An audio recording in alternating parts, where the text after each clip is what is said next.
claim you broke it. So, yeah. I'm nervous. It's a good excuse. It's a break it, you can buy it sort of situation. Steve fixed that before I got here, so I couldn't be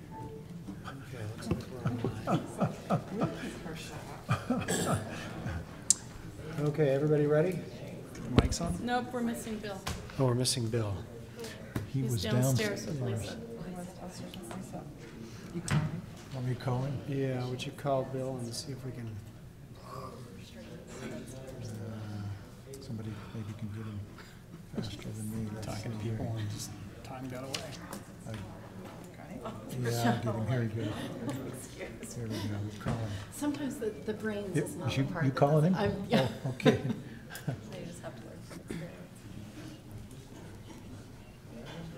That's good. She's talking to him. If he doesn't answer, I'll go down and get him. Did he pick up? Yeah. Call Lisa's office. Do you want some water, Paul? Yes, please.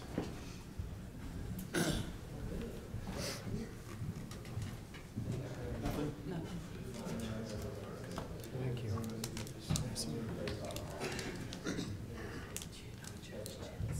No.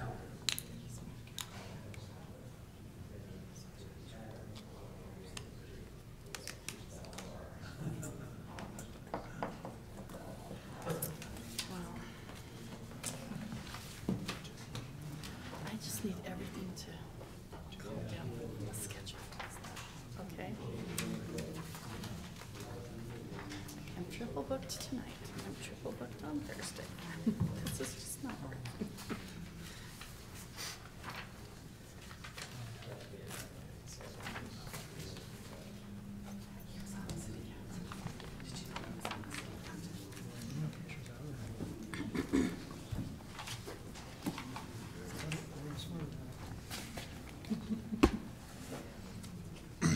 Well, thanks to Find him?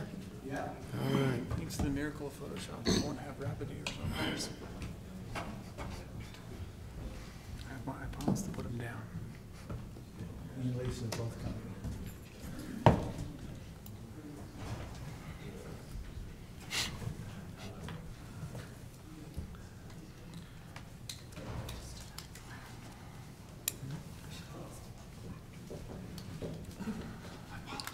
Oh, no. We're actually waiting for Lisa. I was in the building. Okay, now that Lisa's here, we can get started. Centerville City Council is now in session. We thank you for taking time out of your busy schedule to come and meet with us this evening. We appreciate those of you who came early for the open house on the property tax increase. Excuse me. We'll note for the record that all members of the City Council are here and accounted for. You know, I don't see normally this is a special meeting of our City Council. Normally we start our City Council with a prayer And a pledge. and a pledge. So I'd still like to do that even though we're... I think we should. I'll lead us in the pledge and ask Bill if you'd be willing to give us a prayer of thought. So if you'd stand and join with me. I pledge allegiance to the flag of the United States of America and to the republic for which it stands, one nation under God, indivisible, with liberty and justice for all.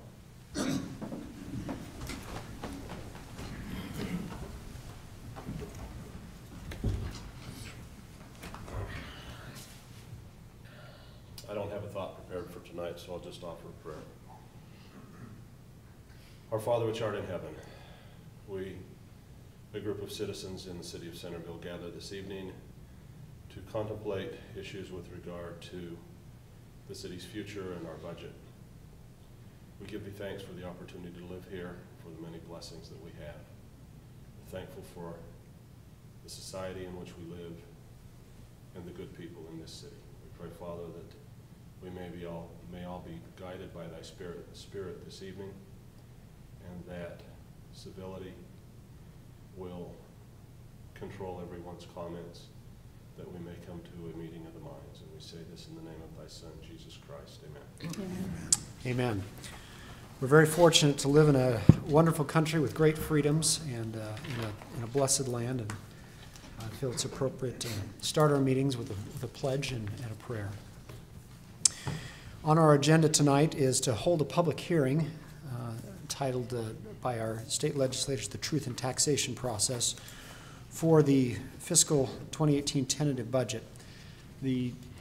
Before we open that public hearing, we've asked the staff to make a presentation and discuss the uses of this tax increase and other comments on the budget before we welcome your comments. So I'll turn it over to our city manager, Steve Thacker, to provide that presentation. Thank you, Mayor. First, I just would recap briefly the process we've been through. Normally, the city's budget is adopted in June, unless it is going to go through a truth in taxation process, which it chose to do so this year. So in June, the City Council proposed a property tax increase, and that initiated the truth in taxation process. And that process includes noticing to the public of what that increase would be, and ultimately this public hearing tonight before the council adopts its new budget. The new fiscal year did start July 1, but the state law requires that the adoption of the budget is delayed until this point in time in order to allow the public process, the noticing and public hearing and so forth to occur before the final budget is adopted. So on July 25th, the council did adopt an amended tentative budget, which included the increase in property tax revenues, so that amended budget would be out there to the public at least 10 days in advance of the public hearing tonight. And that amended budget has been on the city's website for that 10-day period. The City Council met again on August 1st in a work session just a week ago, and I proposed to them a number of revisions to the tentative budget. These were in addition to the revisions relating to the property tax increase. These would be changes in expenditure or revenue estimates throughout the budget document based on more recent information in our financial records. And so we went through a lot of those with the council last week, and we have highlighted with yellow throughout the document those proposed revisions. Many of them are the personnel line items in each department's budget, so because we now can establish those more exactly, having had the compensation guidelines approved by the council. So that's why you see the personnel line items highlighted. But there's quite a few other line items throughout the budget that are highlighted that have changed in some way, either in the revenue sections or in the expenditure sections. But what I'd like to do tonight in my remarks first is to make sure that those listening understand the proposed uses of the additional property tax revenue and where they can find those amounts in the budget document. The total estimated additional revenue from the property tax increase is $395,592, right? Did I remember that correctly? Okay. So in my staff report, it shows that I'm proposing, and I've had this conversation with the council last week, that $100,000 of that increase be just set aside as an increase to the financial reserves of the general fund. The financial reserve in the general fund has been decreasing over the years as we've drawn it down in order to support the budget expenditures. And now it's at a point where it's getting close to the 5% limit in state law, which means that you should have a reserve that's at least 5%, equal to at least 5% of the annual revenues of the general fund. And so we're down close to that number, and this is, I think it's the council's desire to start building that back up. Hopefully, in my opinion anyway, we ought to get that eventually back up in the around 15%, which would take several years by setting aside this $100,000.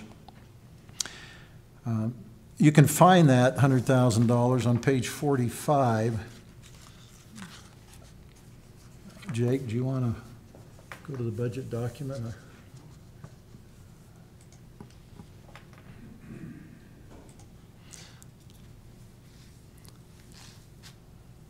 We'll be referring to several pages in this document. So 45, you got it there? All right, scroll up. You see this highlighted number of $100,000 on the right that says increased financial reserves. Another proposed use of the property tax increase is to enhance police officer wages.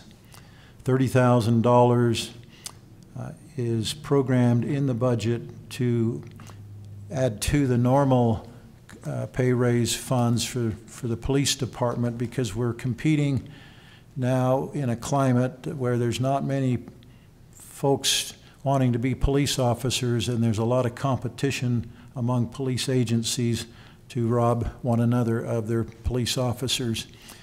And we believe we have a very good set of police officers and want to hold on to them. So $30,000 has been included in the budget to enhance the wages over and above the normal pay raises. And that $30,000 is part of a number on page 16, which is the personnel section of the police department budget. So it's part of that first line that says salaries and wages, that $30,000. The remainder of the $395,000 it's proposed that it be used for street maintenance as well as some sidewalk repair. So street maintenance and sidewalk repair, and that remaining amount is $265,592. And that is found on page, in two places, initially in the general fund and then transferred over to the transportation fund.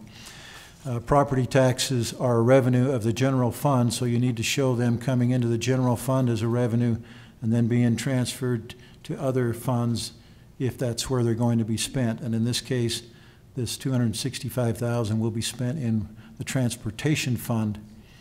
So let me walk you through that. On page 45,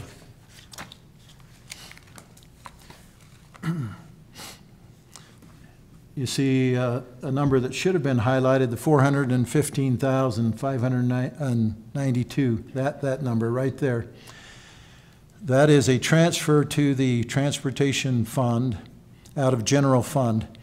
And you get that number by taking $150,000 to the left of it, which was in the initial tentative budget, and adding $265,592 to it to get that $415,000. And that's transferred over to will be transferred over to the transportation fund on page 57.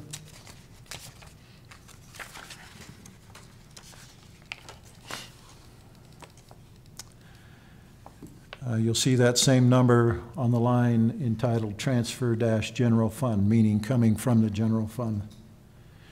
So that $415,000 would be used for streets and sidewalk repairs, street maintenance, sidewalk repairs, along with the $650,000 figure, which you see above it there. That is an estimate of the gasoline tax that would come to the city, which is higher than traditional because of the legislation a couple of years ago, the state legislation that adjusted the manner in which gasoline tax is calculated, resulting intentionally in more revenue that would be available to not only the state but also some to the cities to help maintain our roads. The $315,000 number above that, above the $650,000, is an estimate of what we would receive from the Proposition 1 sales tax. The voters approved two years ago, almost 2 years ago now, in November of 2015, I believe it was, that quarter-cent sales tax, which is shared among the cities, the county, and UTA, based on a formula that the state legislature established. When they made that option available county by county, depending upon the vote in each county that put it on the ballot. And the outcome of that determined whether that quarter-cent would be levied in that county. The voters in Davis County did approve it, and so Centerville's piece of that is an estimated $315,000. So if you add those three numbers together, the $315,000, the $650,000, and the $415,000, you have approximately $1.4 million for street maintenance. That is twice as much as has been available historically for our street maintenance, which has been around $700,000.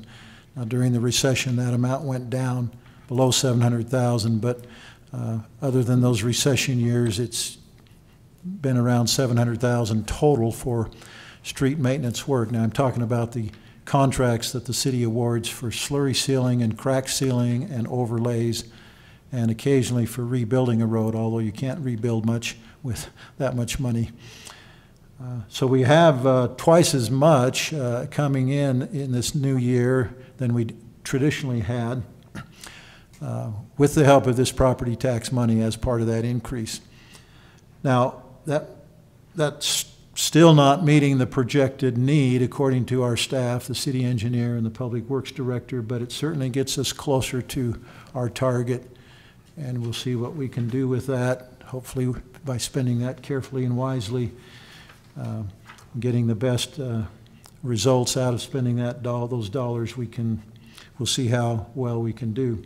The other line you see there, $970,000, is a federal grant that comes through the state. Actually, it comes through the regional council called Wasatch Front Regional Council. We were awarded several years ago this federal money for the purpose of widening the frontage road and adding a standard bike lane on each side, in each direction on the frontage road from McDonald's north to the Lund Lane. The intent is that once that is widened with this federal money, but the city's match on that is about 7%, so it's 93% federal money, 7% city money, is that we then use some of this city, these other funds I've referred to overlay that road. You know, it's a pretty rough road, and we'll overlay that whole thing, and it should be a good, durable road for many years to come. In addition, obviously, we'll have other maintenance needs that we'll need to do next year out of that same money, that same pot of money. Some more crack seal, more slurry seal, some more overlays. This, in the expenditure section, you'll see a grand total there of $2.3 million, $2,351,592. I'm going to recommend to the council, if you agree with this, that we better break that down into two lines in the expenditure section. One line would represent that frontage road project, and the other line then would be the remaining money that's available to us for our other street maintenance projects and so forth. So Jake, if council doesn't object, we'll do that as a part of we'll assume that you want us to do that in producing the final budget document. Okay, so those are the proposed uses of the $395,000. I'd like to point out a few more tweaks that have come up since last Tuesday, what I reviewed with you then. We'll just go to those page by page. There's just a few of them. If you go to page 3, in the revenue section, we did talk with county official, and we think we need to back down the fee in lieu of taxes estimate from that 100,000 to 90,000. So you see 100,000 on that, in that highlighted number. We learned that the county actually uses several years to average the distribution, so we backed it back down. That's going to affect our contingency amount, which you'll see in a minute. I'll get to that, though, eventually. And then if you go to, let's see here. Oh, page 6. This is one that just fell through the cracks. I think the council reacted to this already, and I did not get it in the earlier version, but in the council's budget on page 6, I had 0 for code enforcement mitigation, or what's called community mitigation funds here. It's really the code enforcement mitigation where we have an extra difficult case to deal with, and we need to have some kind of budget to help us cover the cost of dealing with that. I think you, in response to our city attorney's recommendation, I think you said, yeah, let's put $1,000 in there. And if that's the case, then we will do that, put 1,000 there. Again, that will come out of the contingency amount I'll give you here in a minute. Of course, disagree with me if you don't agree with that. The other option there is to leave it at 0, and then if we need some additional funds for a difficult enforcement case, we would have to take it out of contingency with your approval as the council. As long as you don't take it out of the deer funds, those are... Okay. Well, there's just 500 there for that, and we had that conversation last week. Okay, so what that does to the contingency, if you go to stay there on page 6, you'll see that 53,194 number highlighted in yellow goes down by 11,000, the 10,000 for reduction in the revenues that I just mentioned, and the 1,000 increase in expenditure.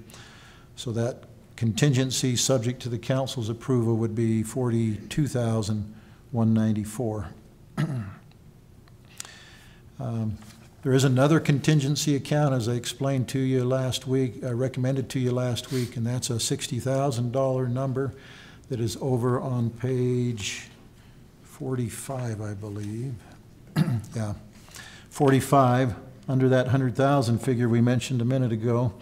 That 60,000 is the sum of several numbers that I gave you last week that would provide the funding for, as the need occurs during the year, changes in health insurance status for employees, funding the cash-in of paid leave for employees that resign or retire, and the annual cash-in of excess leave above the caps that the city allows to be carried forward from calendar year to calendar year.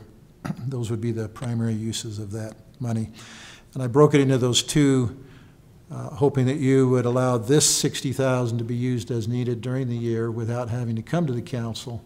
It would be used per our policies, our personnel policies. The other contingency I just showed you on the council's budget would be your control. We'd have to come to you for the use of that.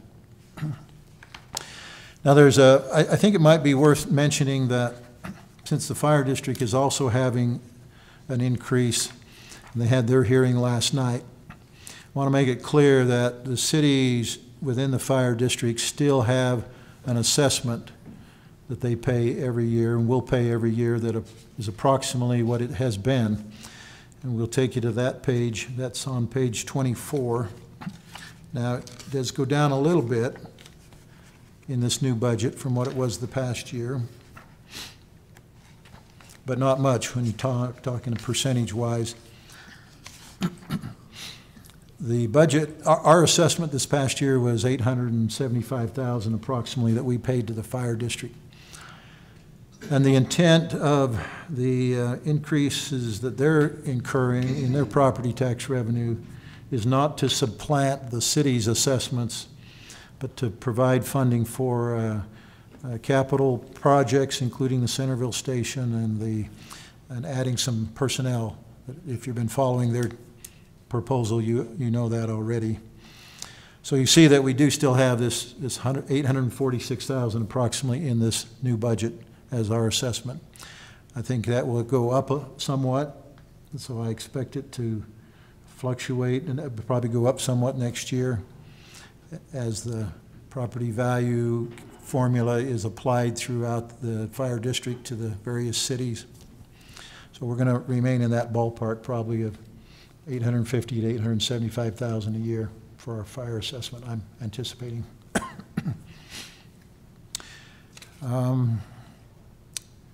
I think that's, let's see here. Oh, there is, there's two questions I want to ask of the council about for the new budget regarding fund transfers between funds. I don't know if you want that now or after you have your public hearing. I can. Yeah, I'd suggest we do it after the public hearing. Let's. Okay. People have been waiting. All right. I would ask, can we present one other piece of information? I think maybe it was at Councilman's request. We collected some statistics. Jake, I'm not sure if you can put those up on the growth of number of city employees and the growth of our infrastructure compared to population. I think many of us are very concerned that we limit the growth of government, that we make sure that local government is trying to be more efficient and is growing slower than our population in general, that we're being more efficient. So you want to speak to this? Yeah, this represents the number of full-time employees. Now, it doesn't account for all the part-times or limited employees, and trying to add all those up. I didn't have time to do that analysis. So it just shows full-time employees, how that has increased from 2000 to 2017. So you can see that we had 46 full-time employees in the year 2000. We have 50 funded in this new budget. That's a 9% increase. At the same time, we've had a 20% increase in our population. And we've had in the public works and police area, you can see those are where our increases, our net increases really have occurred, adding police officers and adding public works employees. One of the indicators down below, a couple of the indicators about the infrastructure that has to be taken care of, increase in miles of streets from 52.5 miles to 67 miles in 2016. I don't have that updated for 2017. And miles of water mains from 66 miles to 81 miles. Number of parks, 4 of them in 2000, 7 of them now. Now, admittedly, one of those 7 is just a little tiny pocket park, which really doesn't cost a lot to maintain, but the other 2 are significant additions to our park system and significant increase in parks maintenance. So hopefully that perspective is useful. Yes, thank you for sharing that. Any questions on the staff report before we open the public hearing and invite those who have come to speak to us? Not a question, but Jake, were you able to get that slide for me? Yeah. In response to a complaint Keep from a citizen, I was told that it was not fair to say that property taxes haven't increased in 24 years, that other fees have been increasing and introduced, which should give us more than enough money. So I did some research, and what this shows is this is a 15-year schedule. Do not have detail for all of the years, but it shows all of the revenues in the general fund over that 15-year period. And then inflation adjusts them and then takes them on a per capita basis, both by number of residents and by number of residences or homes. And if you look at that number, and I have some copies if anybody is interested particularly, you can see that one of this person's comments was, as a city gets bigger, the costs should go down. There should be some economies of scale. So I've provided that information, and in fact, the costs adjusted for inflation have gone down over the 15-year period. And you can see that the total revenues are actually still below what they were in '04 and '06 prior to the economic decline of '07, '08. So this helped me get over the hump and feel that the tax increase was necessary and appropriate, and that we are being conservative with the money. There's a secondary sheet. I don't think, Jake, let's just leave that one off. Don't go to it. There's a secondary sheet if anyone was interested in it. I have the same kind of information on an expenditures basis, which includes all of the proprietary funds, in other words, water and other things which are run as a separate business and not included in taxes. And it shows the same basic thing, that costs have come down on a per capita basis through the years on an inflation-adjusted basis, and some of them on an absolute basis, not just inflation-adjusted. So I share that for what it's worth to people. Thank you for your analysis, Bill, and for preparing that. At this point, unless there are objections, I'll go ahead and open the public hearing and invite those of you who have been so patient to be with us tonight to come and speak to us and share your comments on the proposed tax increase. We would invite you to do so, and limit your comments to roughly 2 minutes or less if there's a lot of people that want to speak. So, and please state your name and city of residence for the record. And if I could just add to that, so we are having a hearing. It's a combined hearing on the truth in taxation as well as our final FY 2018 budget, which we're required by law to have another public hearing on as well. So we've had a combined staff report, and then we'll just have a combined public hearing on both of those items. Thanks for that clarification. We'd be really disappointed if we didn't hear from anybody.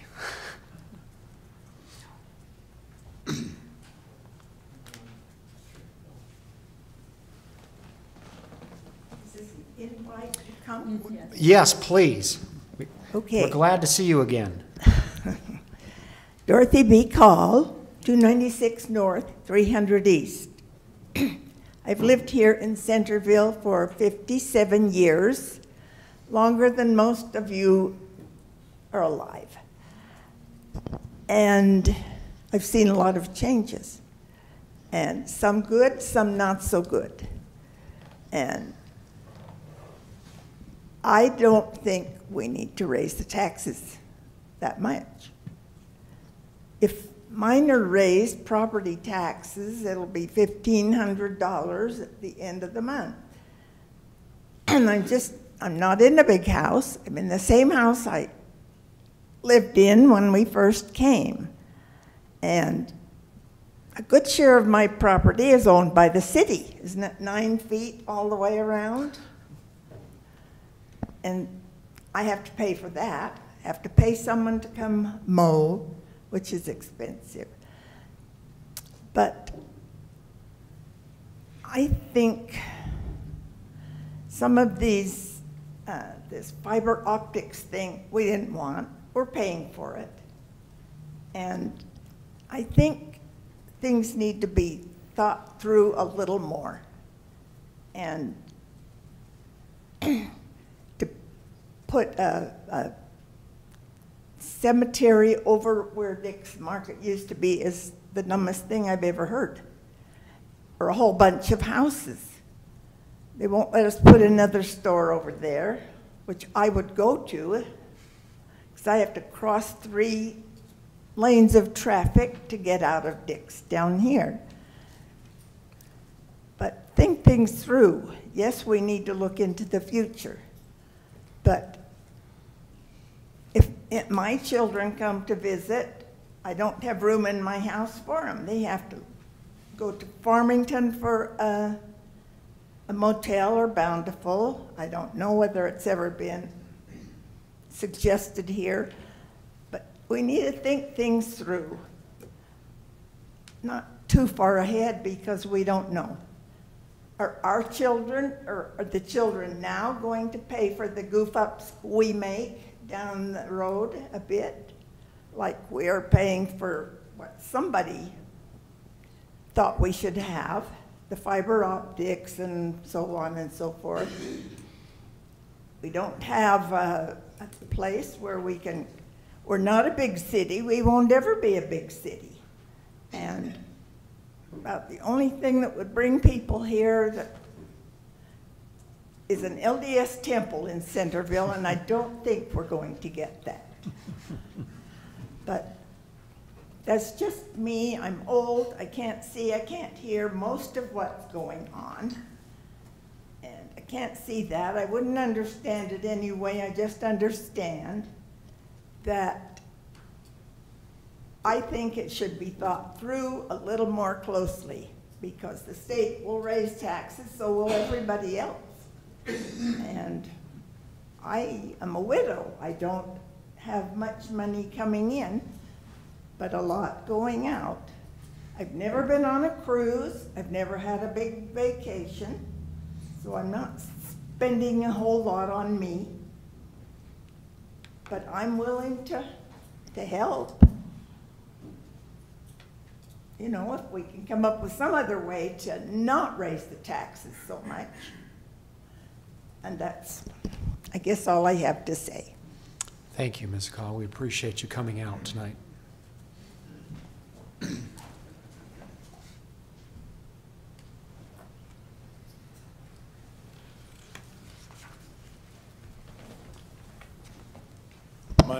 My name's Garth Hare, and I've lived around here for 30 years. And you'd be surprised if I told you that I disagreed with Mrs. Call. I totally agree with her.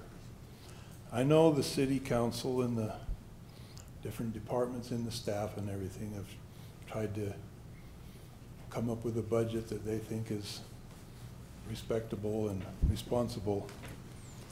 But if you have ever had an opportunity to be in a place where there was no money available, but yet there's still demands for things to be done, and that's kind of what you're in a city like this, you know that it's possible to reduce more.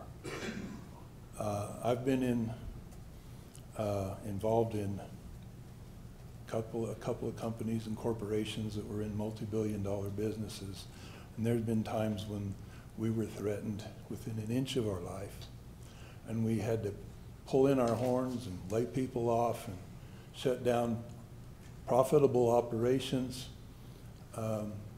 eliminate all kinds of fluff that we used to think was necessary. People had to go without raises. I remember a couple of years where I had to give my raise to somebody else. It is possible to reduce our costs. There's only two ways to get out of a bind like this. One is to increase your revenue, and the other is to reduce your cost.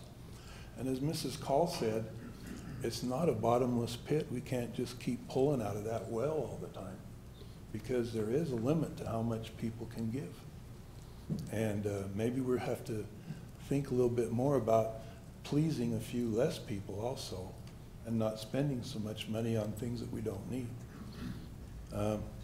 For example, there's been talk about how we probably should forbid fireworks next year because of the fire hazard.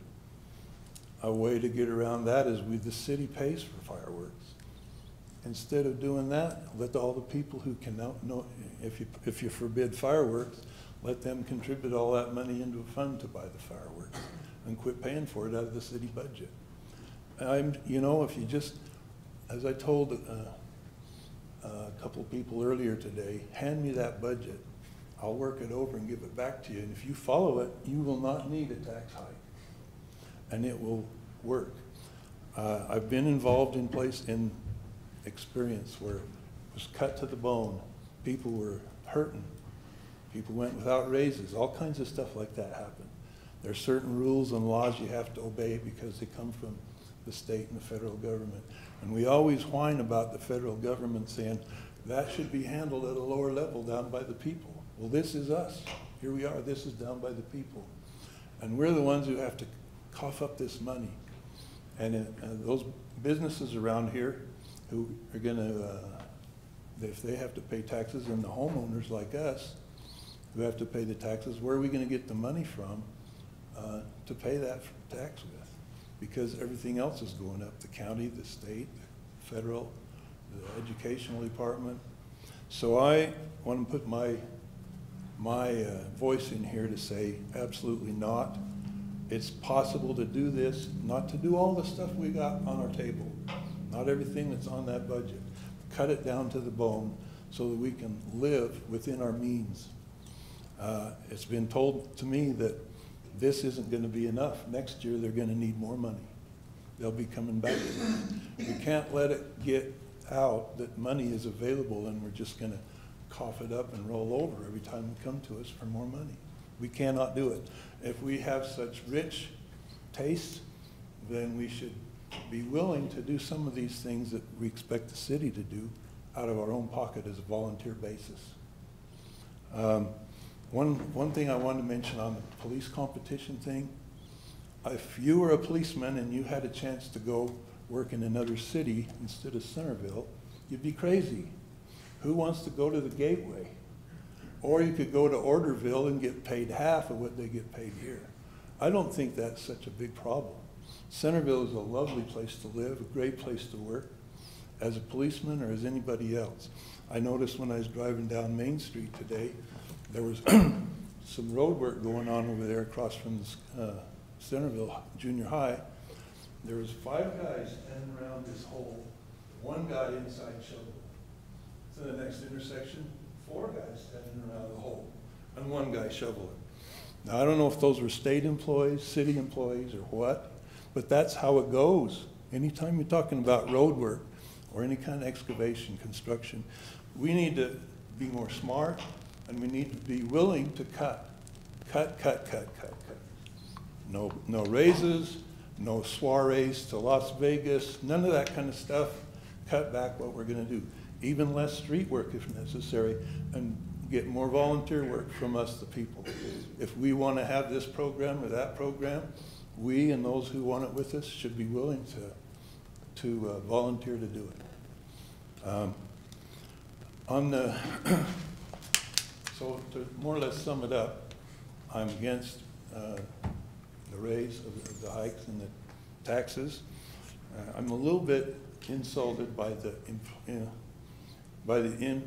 inference that $63 a year is not very much. That's only $5 a month. Well, you could reduce that to 4 or 5 cents a minute if you wanted. Doesn't make it less money, it's still that much money. And for someone to come to me and say, you can afford that, that's not very much, you should be able to pay that money. It's not your decision how much is right for me to pay. We have to live with that. We're the people who we should be deciding that. And we've elected these people here to help us and to represent us.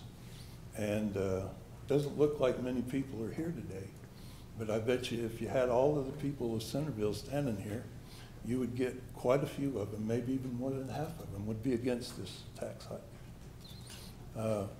We need to have a little better sounding board than what we have here. And one more thing, bicycle lanes on the highway is a foolish idea, because the bicycle lane is only there where the paint lasts. When you get to an intersection, it stops. And the person on a bicycle suddenly has no bike lane, and he's exposed to all kinds of hazard.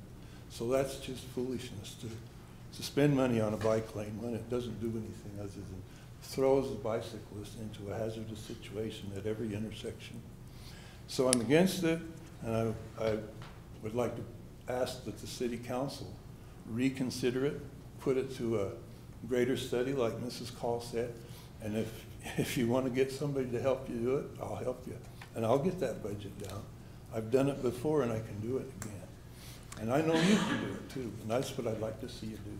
Thank you. Thank you for your comments, Garth.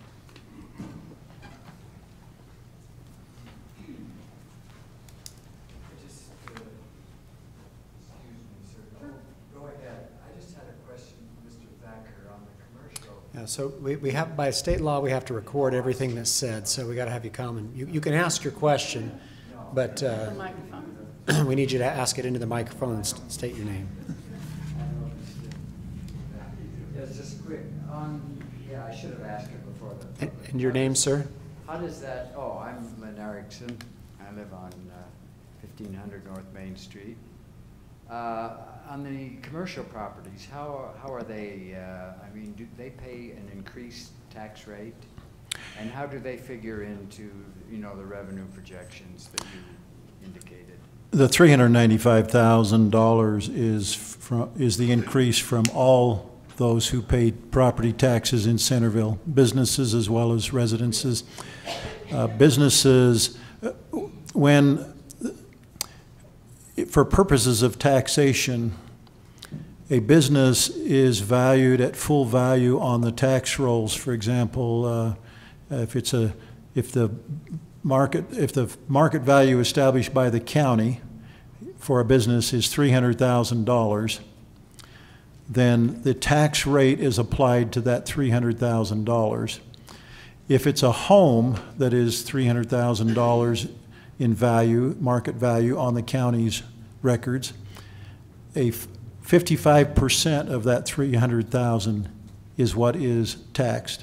The tax rate applies to 55% of the $300,000. Does that answer your question? Yeah, yes, it does. Okay.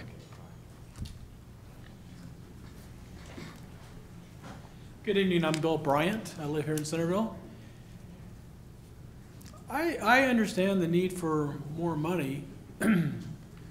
I guess I really would like an education, and I really want to see the information that you put together. Maybe that will help me understand, but I own a business. I know the value of my business has gone up. I know the value of my home has gone up.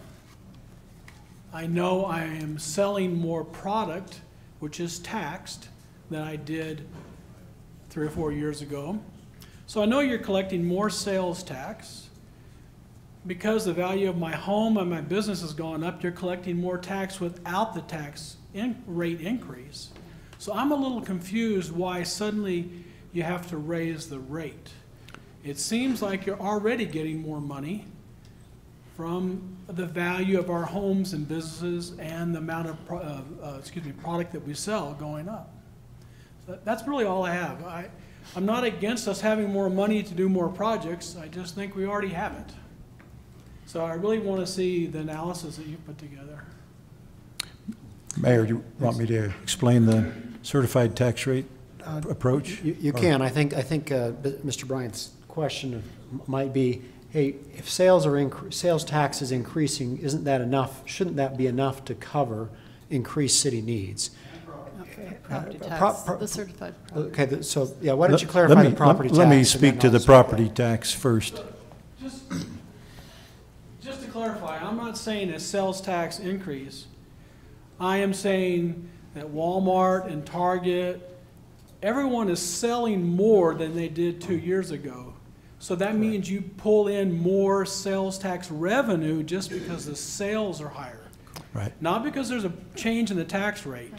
Same thing with property on businesses and homes. You're pulling in more money because the values have gone up. That's not We'll ask Steve to No, explain no, that. sir, that's not correct. You can't use that assumption for property tax.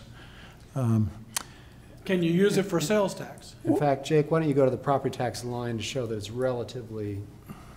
Well, if you take the $395,000 out, you'll see that the property tax has been level for several years there. The only increase in property tax revenue that we have been receiving year by year is the property tax that applies to new growth or development that has occurred since the last year. Let me give you an illustration. What the law says, the state law, is that of all the properties that were on the tax rolls last year, all the improved properties, let's assume that those in Centerville, just for illustration purposes, that those were valued, taxable value of $100 million. And that we collected from that $100 million, $1 million last year. This year, even if the value of those properties goes up to $120 million, we can still only collect $1 million unless we go through this process, which we're going through this year.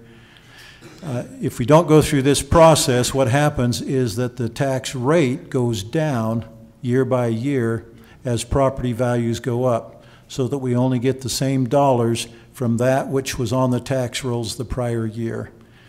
So the only new dollars that we've been getting year by year are related to new development.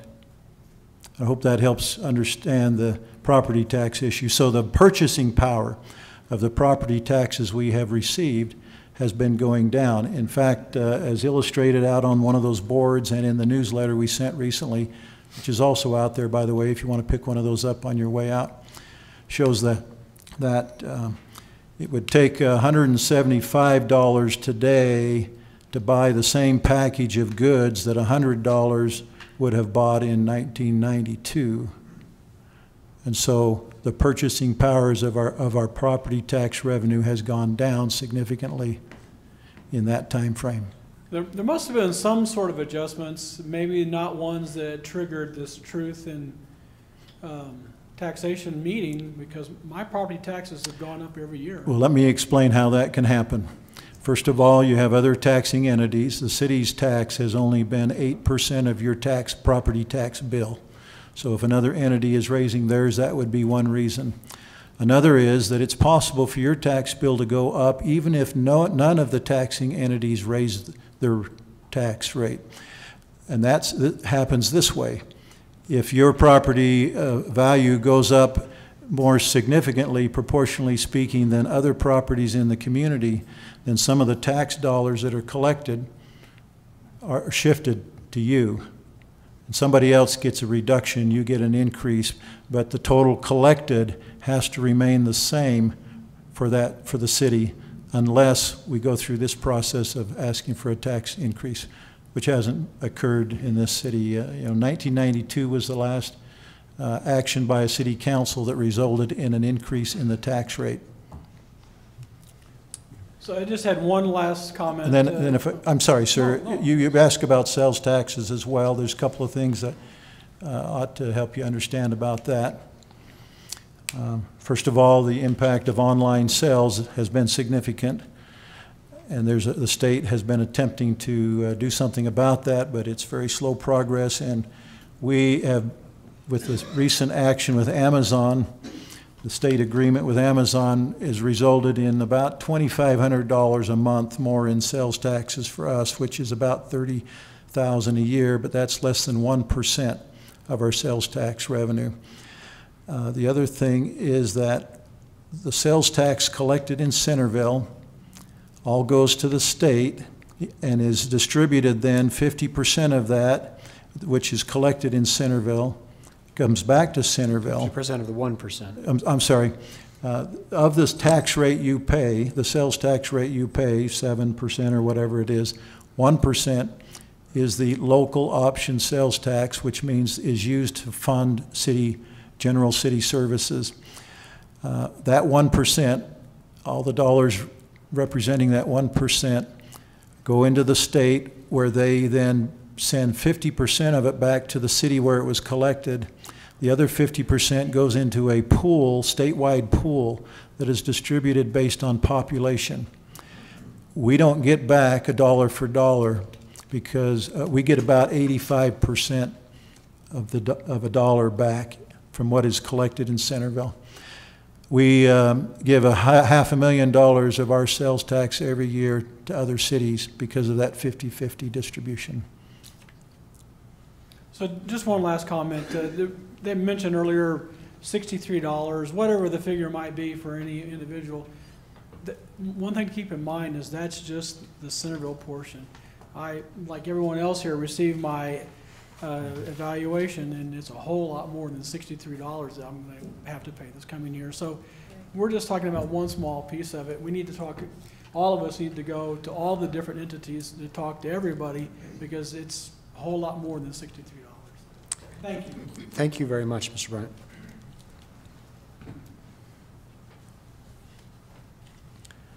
Mayor, if I could note on the sales tax, the online, just further explanation. you know, there's hope that the state's efforts, working with other states throughout the country, will ultimately improve the amount of sales tax coming from online sales. But to this point, it's been pretty meager return for us, as I mentioned. Thank you. Hi, my name's Sheldon Wood. I've lived in Centerville since 2002. And I'd first like to say that my impression of what happens in this city is very positive. That you folks work hard, you're very thorough, that you do a lot of the things you do, and I never see them. My impression is positive that you do them well. Specific to the topic at hand tonight, I have two curiosities, I'll say, and I don't know if there's opportunity for some more discussion or not. Mr. Thacker, I appreciate your description of the certified tax rate. I think that's real easy to misunderstand, and it's real important to understand when I look at my tax bill. And specific to that, here and out in front, there's a little graph that has the property tax rate history, which is declining nicely over time. And my interpretation of that is that the property values have increased, and therefore the rate goes down because Utah law says we're supposed to be revenue neutral. So I wonder if I'm missing something in the message that was intended in publishing that, because I'd be curious to know that. And then the other curiosity I have is with respect to the fact that it has been a long time, 1992, since the last tax increase in Centerville. I wonder if that's a strategy, or because it feels like we've painted ourselves into a corner a little bit, and it might have been better to have smaller tax increases over time rather than a 40% all at once. It's not a criticism, it's just curiosity. And I'm just wondering if that really has been a strategy, or if there were some other factors that I wouldn't know about that are precluded going through truth and taxation and doing a little bit more often rather than a lot all at once. And I will also say that I'm an avid cyclist, and I'm really excited about the paving of 8th West and the bike lane, because I ride and drive on 8th West every day, and to me that would be a real nice benefit. So with those two curiosities, I'll leave that for possible. Thank you. I'm happy to comment on one of those, Steve, if go ahead you and, don't mind. And then I may add to it. Ask, why haven't rates increased? Some cities do just go through this every year and say, I'm going to increase 3% per year and have kind of a standard rate increase. Centerville has not chosen to do that.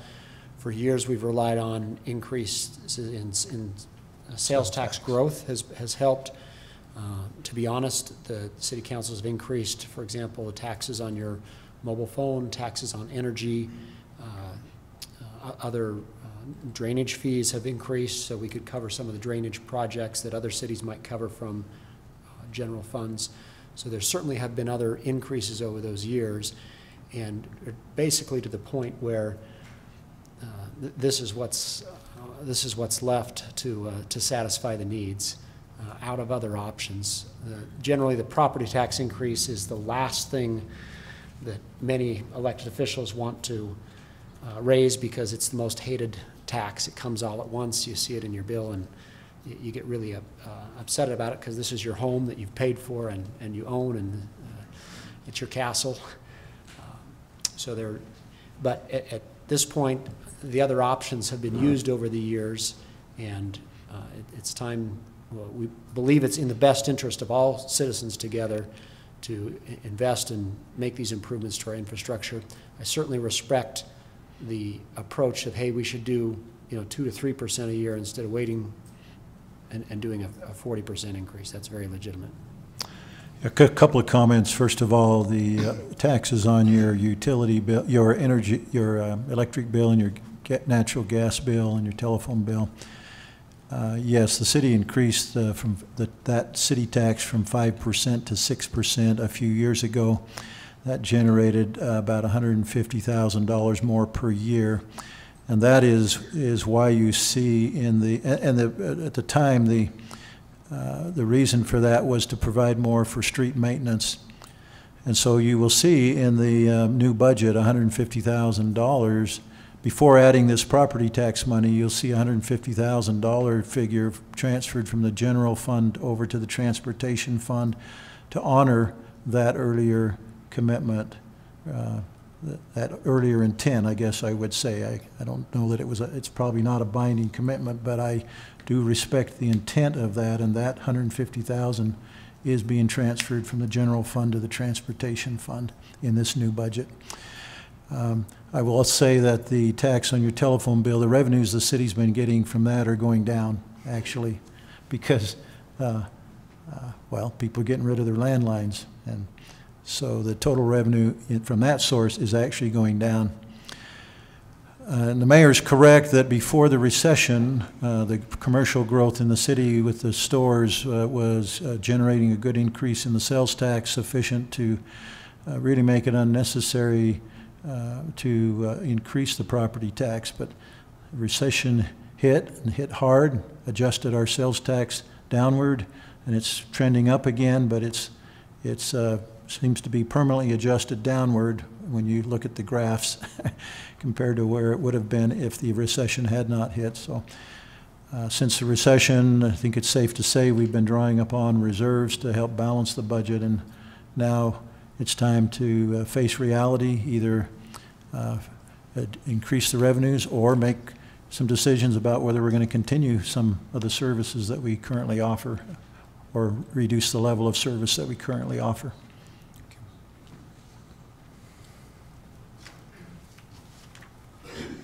Kevin Rawlings, live on Chase Lane. 40%, way too much in one bite. Just incredible. We thought we elected a conservative city council, and it's not looking that way, honestly. What is our payment a year to Utopia? Can somebody, isn't it 400-something thousand? 462. Isn't that interesting? 60,000, 70,000 more than what you're asking for. How do we get out of Utopia? Is there a way? I think if there was a way, this council would have certainly done it. There is a way, if you can get the big cities that have a stake at the table as well to agree to all cities get together and rework all of the original documents and discuss that and come to an agreement, then we could come up with some other way. But until all the cities are in agreement and we've got the majority of those votes saying so, there's nothing we can do legally. Has anybody seen the University of Pennsylvania did a recent study on municipally owned fiber networks? You seen that study? We read the article. They did 20 of them. 2 of them are barely making enough to pay for their costs over the useful life of that network. 2 of them. Utopia is way at the bottom. There's no way they're going to do it. And they're talking about borrowing another $13 million, I read. Seems like to me that these cities have been hornswoggled into this, and they just need to quit paying, period, back out. It's not legal. We don't have a legal exit. I promise to address that after the public hearing, because there have been a lot of questions specifically in the same vein that you've had, but I'm going to wait until after everyone's had a chance to speak. But whether you watch it on YouTube or you're here, I will talk to that quite a bit. I expect my tax bill to go up for this and the new fire tax rate by probably $160 in the year. Mrs. Call is probably expecting $100 a year. That 40% is too much. You need to do better than that. Thank you, Mr. Rawlings.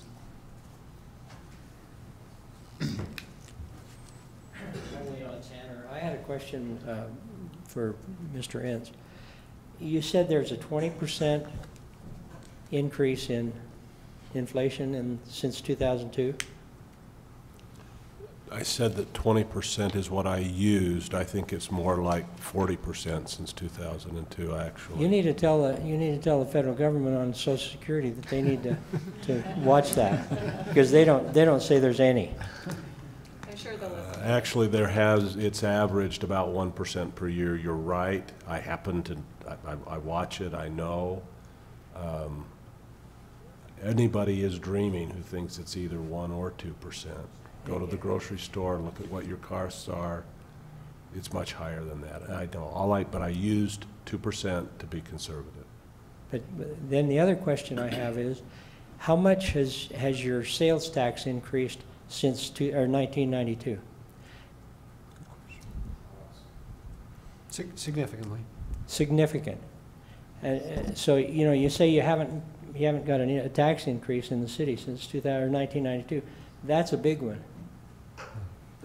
Thank you. Thank you, Mr. Tanner.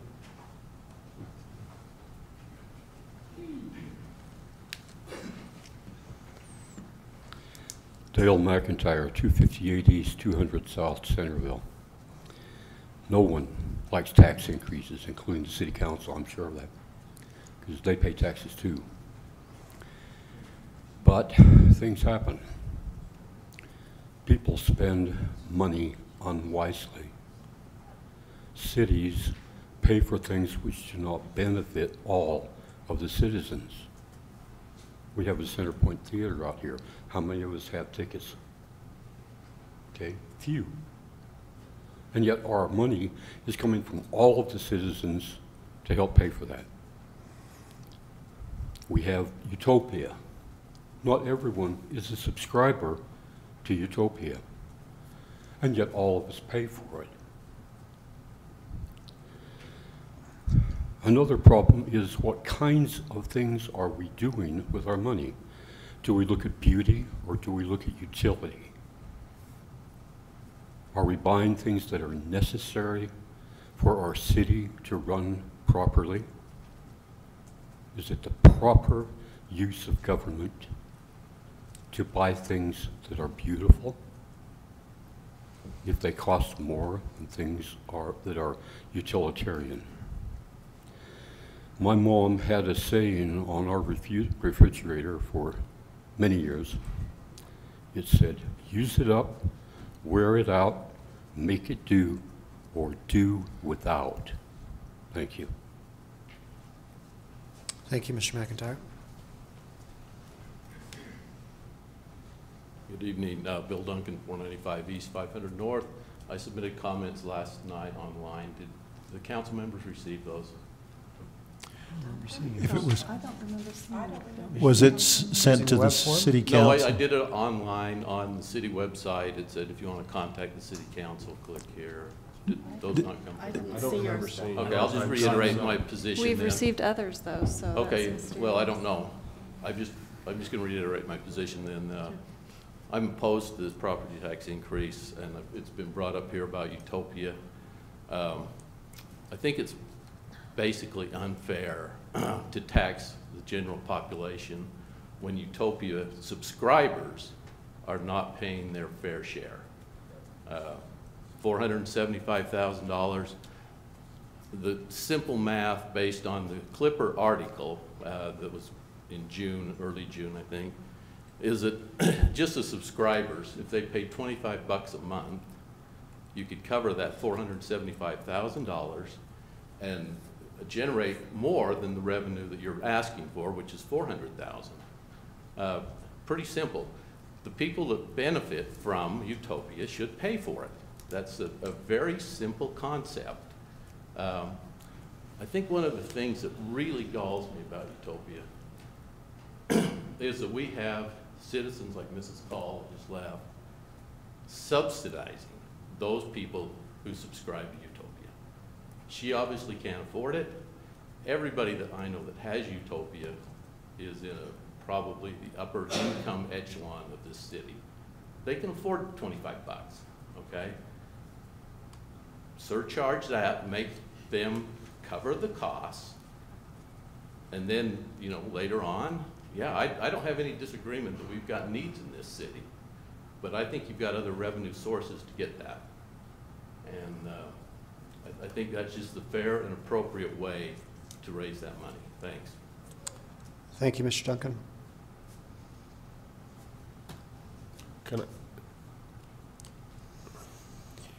we see if there's anybody else who ahead. wants to speak, and then. Because I'm with happy you, to- Bill, I have a few comments definitely when we get to the end. Lee Scablin, 466 East, 200 South Centerville. I've been here since 1989, and I hadn't intended to say anything here. I think this council has been burdened with a heavy load that's not of their making necessarily. There are some things that I'd like to mention that I've been listening to. One of them is when I first came here, my monthly bill for Centerville was $20 a month.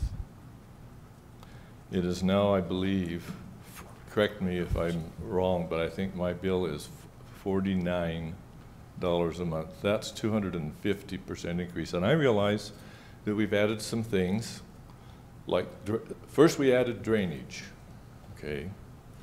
I suspect that came from the Utah League of Cities and Towns as an idea, because every other city showed up about the same time with the same thing.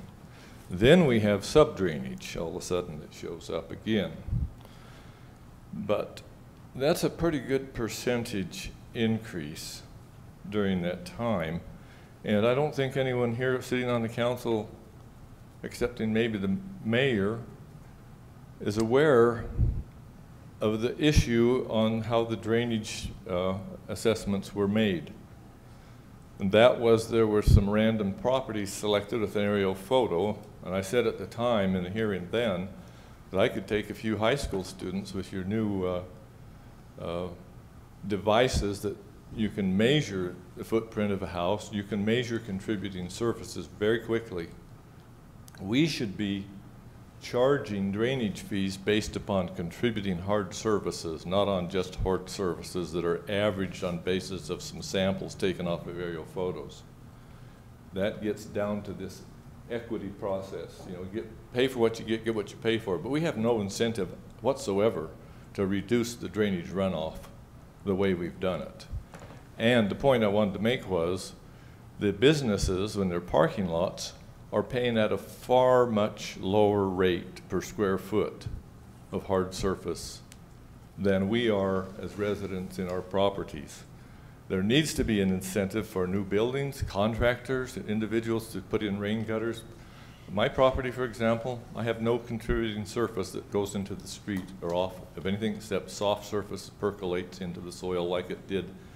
Well, it doesn't go in underneath my house, but my property has the same amount of percolation as it did before settlers came here and settled Centerville.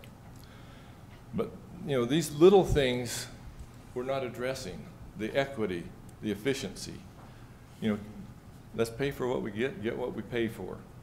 Another thing was, there has been extremely, and this has not been represented correctly, there's been extremely low inflation ever since TARP and the big crisis of the time.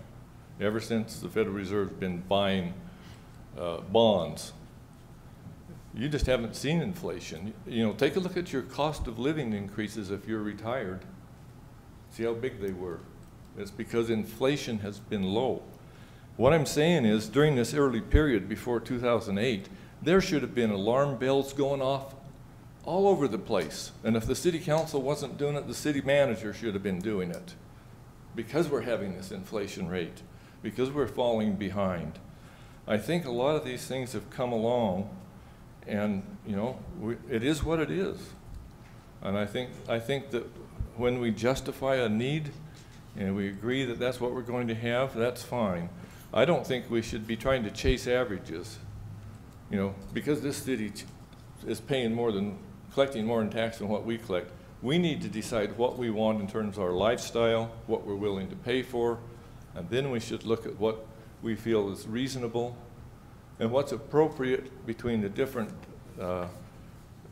budget categories, what we ought to be spending. We ought to settle on some of that stuff so that when things go up and down, we can spread that load out equitably amongst the various departments and divisions and projects. So I think this council has a heavy burden on their shoulders that they didn't generate. And some of the other things that have been mentioned, you know, complicate that. I think we've got to be willing to live within our means. We're advised to do that. We've been taught by community, good financial planners, and a predominant church that most of us here belong to. We've been given ample direction and time-proven principles, and we're not making the application on the weekdays that we've been absorbing stuff on Sundays. I just appeal that we get very, very frugal, not stingy, but very frugal, make sure that we're spending things effectively and we're being efficient. There's none of us that are perfect, and so there's always an opportunity for improvement. In all the budgets that I've managed in my 38-year career, it wasn't easy and it wasn't fun all the time. But I was able to, in any situation, and I've done it in the past, and I'd hoped that I didn't have to do it too frequently, but I was able to cut up to 10% out of a budget. And I did that at Flaming Gorge and made up with it with volunteer efforts. And volunteers aren't free. There was a cost to that too. But I think we got to look creatively and inwardly, and I really think that we need to have a process where we reevaluate without blaming anybody, without threatening anybody. That's how are we using our money, how are we spending it, and we really need to look honestly inside of everything that we're doing, because we can only expend a dollar once. And I think this year it's going to be a difficult sell, because we have the, if our school now goes through, we're going to have 10% increase in income tax and 10.5 increase in sales tax at the state level. The county's proposing a 22% tax increase. Thank you. Thank you, Mr. Scablin.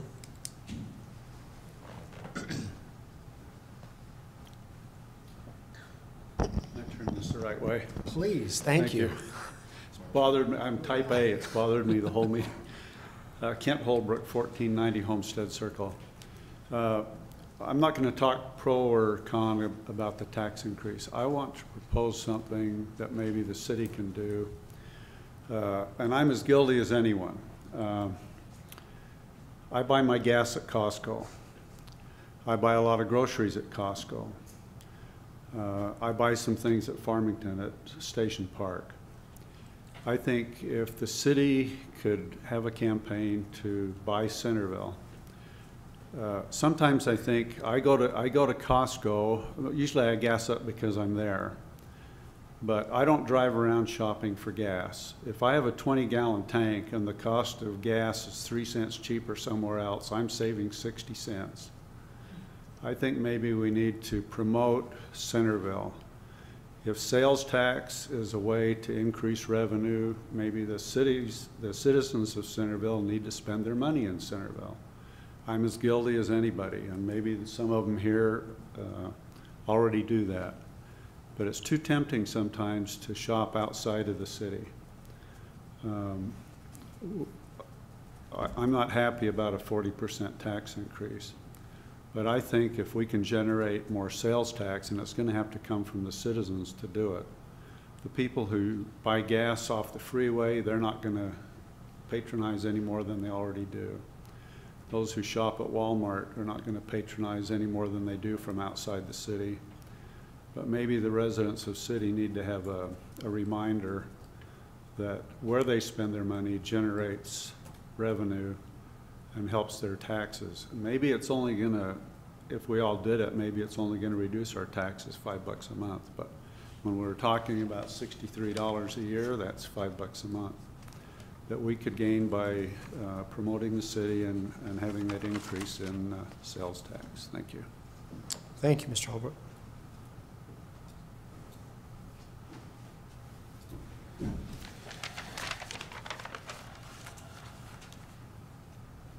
Dan Lowen, 1509 North Homestead Circle. First of all, I appreciate each one of you for devoting so much of your time to civic affairs. It takes a lot of time, a lot of commitment, and a lot of criticism, but appreciate what you're doing. I have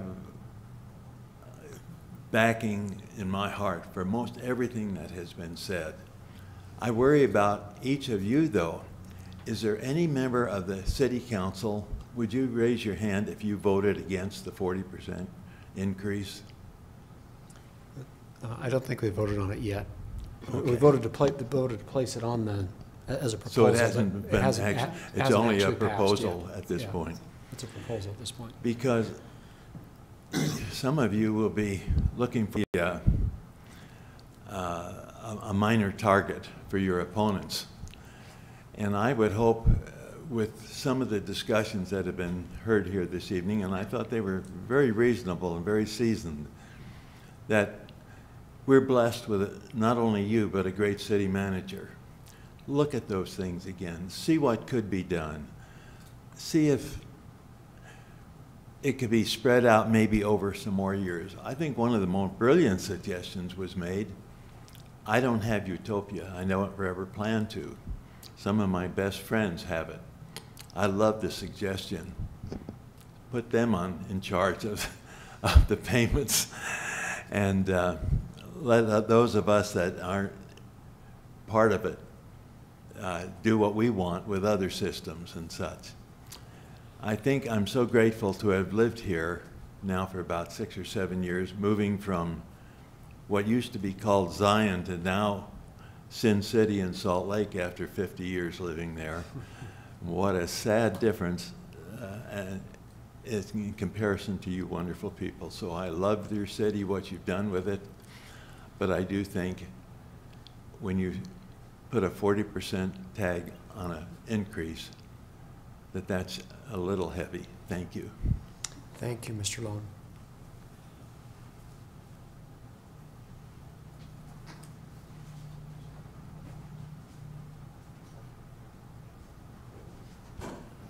My name's Steve Allen. I live in Centerville, up in the north end. I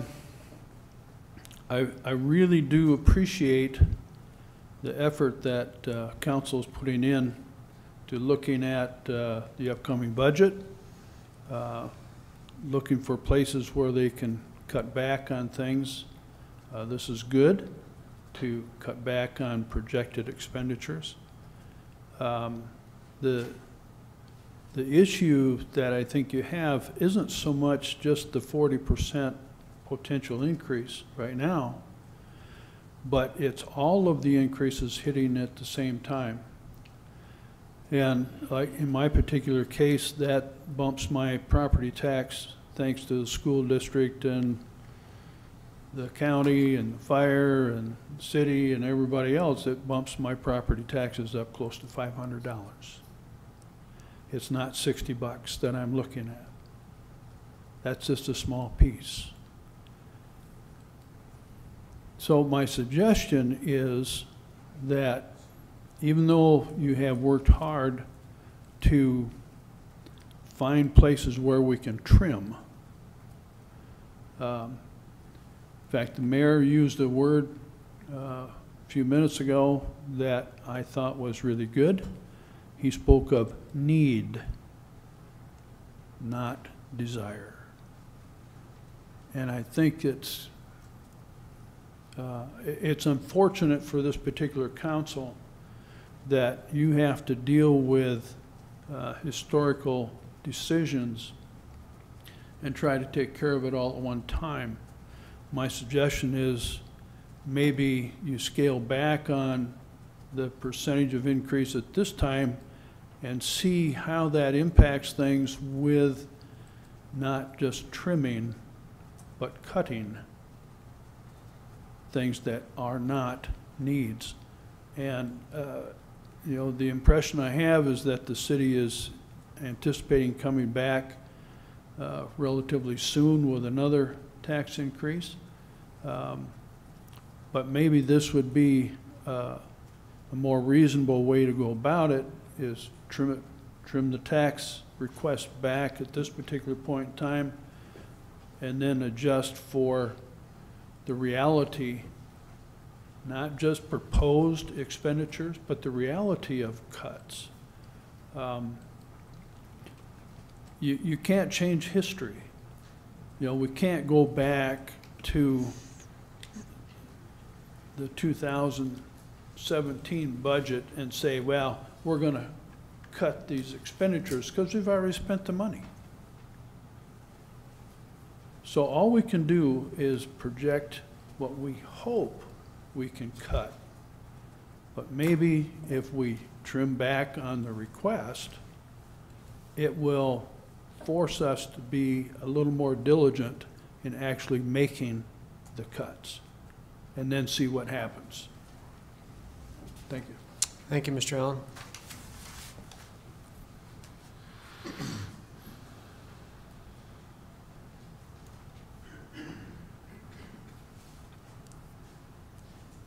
Tracy James, 100 South, 598 East. I'm not going to be very popular, I'll tell you right now.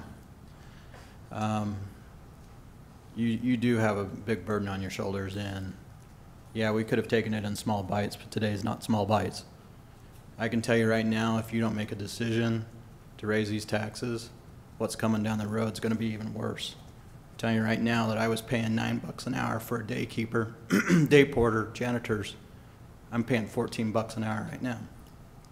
So if you think that that $5 is hard to swallow, it's hard to swallow in budgets, but it's coming. You can't even find sheetrockers now in the business I'm in. That inflation's coming hard. So yeah, you can trim, but we're gonna have to pay the fiddler one day. And that fiddler, if it's 40% now, I'm willing to pay. I thought this room was gonna be full, and I thought it was gonna be a hard meeting for you. But the silence is out there. In my opinion, this room isn't full. The citizens are saying, I'm willing to pay. Thanks.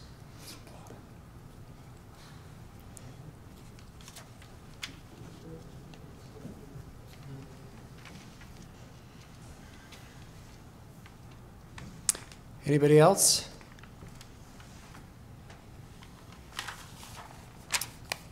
If not, thank you for your comments. I'll go ahead and close the public hearing, and I think a couple of council members want to make some comments. Bill keeps heading for his mic first, so I'll No, go ahead. You're closer to Utopia than I am.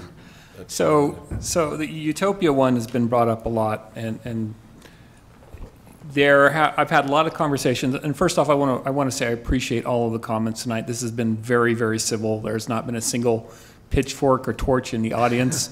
Everything has been reasonable and well thought out, and I appreciate that. Great questions, great thoughts. Yeah, it's been given the position we're in, you have been extremely gracious to us. So to go back on that Utopia question, I've been approached not in public meetings about that, and when people talk to me, they say this is a Utopia tax. And my answer is no, the use of proceeds are, and then I list the 3 categories, because legally we're required to list the 3 categories, or the categories for the use of proceeds.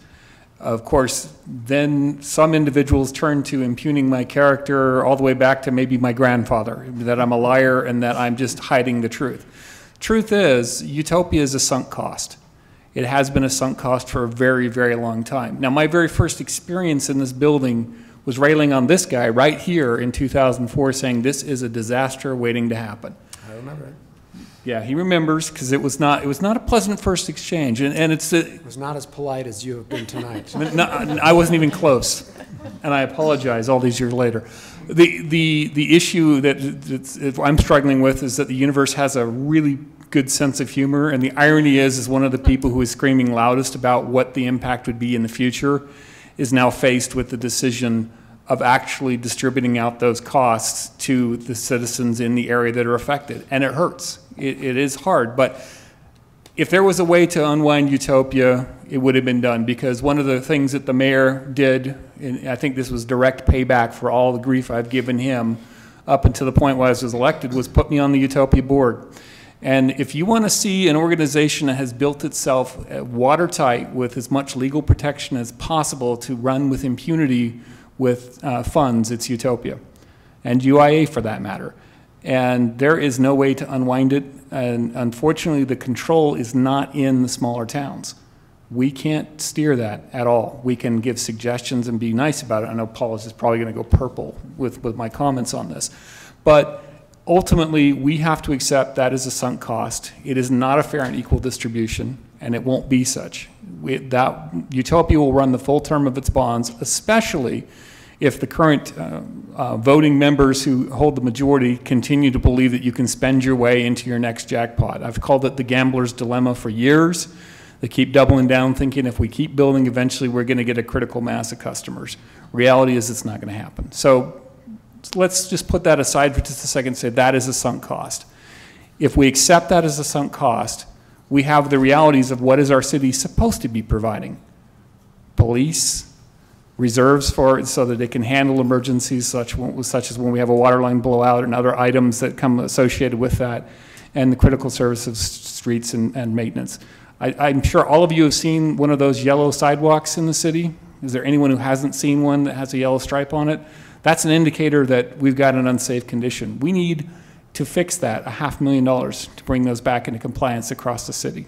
It's not funded to the amount that we need. And there's things like that all over. So I'm going to ramble on if somebody doesn't cut me off. So, Bill, what did you want to add to that on the Utopia? I know you had some. I just said approximately the same thing. All right. Yeah, it's unfortunate, but it's just not anything anyone at this podium has any ability to affect. What is the term of the Utopia bonds? 30 years. From? 2000 and They were refinanced in 2008. 2008, I think.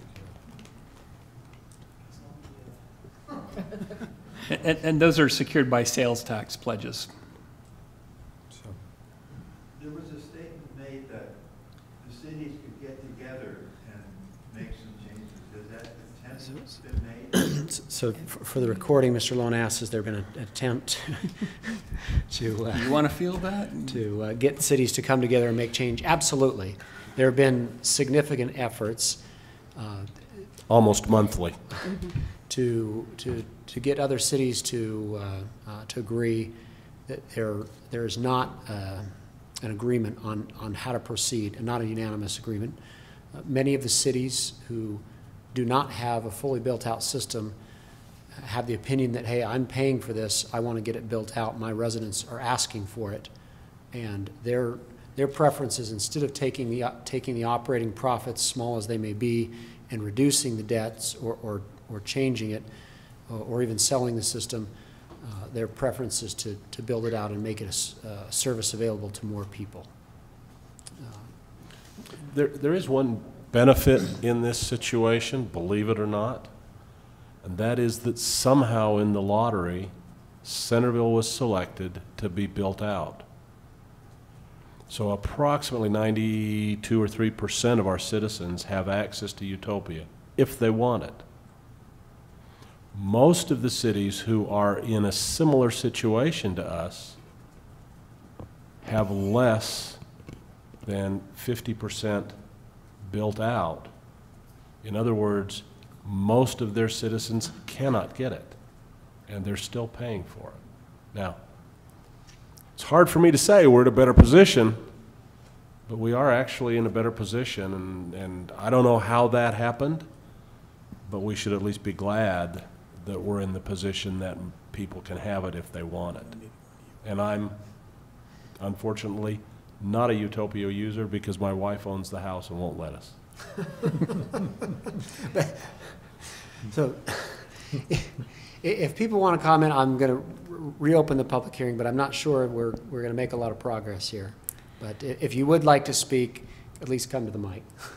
I had But let's see if there are any other council members who want to speak before we try to do this in orderly fashion. I just had one comment, and that was, I know a 40% tax increase does not seem conservative, but at the same time, I want you to know we haven't bonded, and it's been an offer, and it's been a hard sell sometimes, but I feel strongly in pay-as-you-go rather than build up the debt for more people down the road. So as painful as it is to say we have to have more money, what we're trying to accomplish is to not push that off and accumulate it onto our children in in addition to whatever it is that they will have to deal with when they're up here.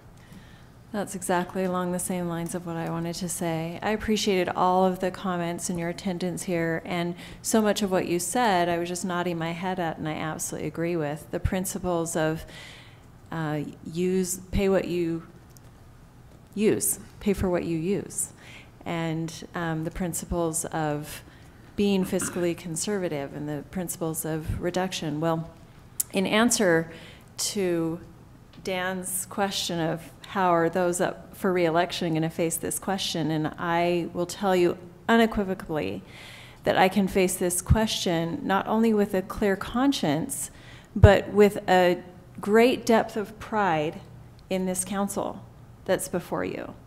Because what they've done is actually the most fiscal conservative thing that any council has done since 1992. And that is, they've said, just for those same reasons that we don't want to take on debt and burden those future generations with needs, and we'll just keep kicking the can down the road and kicking the can down the road and kicking the can down the road till the problem gets more expensive and more expensive to fix for so many reasons, for the damage it does along the way, for the inflation costs, all of those reasons. You finally have a council who's willing to say, enough. There have been many, many, many years of citizens who've lived in Centerville who have not paid what they've gotten for what they've gotten. They have not paid for the services that go in front of their door. And so we're asking the citizens of Centerville with confidence to live by that principle and pay for what they get. To a small degree, it's still not even enough. We still have, like the mayor said, tried to be creative in all these other ways to try to get money, because we don't want to do this. We don't want to raise this bill, but it's the fiscally conservative thing to do. It's the responsible thing to do. And I've been really proud to work with these guys in this process, and I've had a lot of respect for all their contributions in the decision that they've made. Let me echo and add to that I think one of the problems that we look at is we look at it in terms of pure numbers. We say since 1992, X hasn't happened. Well, there are also concepts of deferred maintenance or infrastructure deficits that you build up over time. And you know, I'm experiencing that with a shed right now. It was brand new in 2005, and I wished I had painted it in 2008 and 2012. And now it's going to cost me a lot more because I put off that maintenance.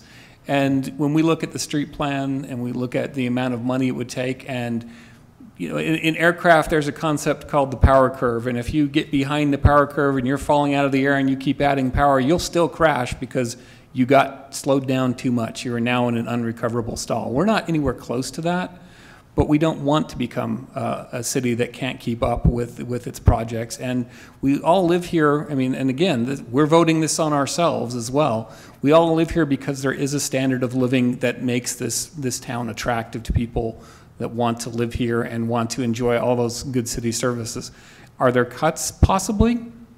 We've done some things this year. We could talk about probably offline a little bit about changes that have been made to the finance department. There have been some creative things that have been done that are, frankly, in some cases, you could call them an experiment in self-government that may or may not work out, but they cost less. So there are some of those things going on. I think that this entire council is committed towards looking to the best possible return that we can get for every dollar we spend.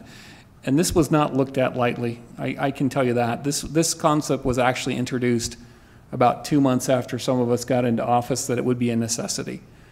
We talked about it on, me specifically, I talked about it on the campaign trail and said, look, this is coming. This is a reality that we have to face. And you know, I've done a lot of things, but this is one I hold true to my word. And it is not something that we have, there's been countless hours spent on this, and there will be for future as well.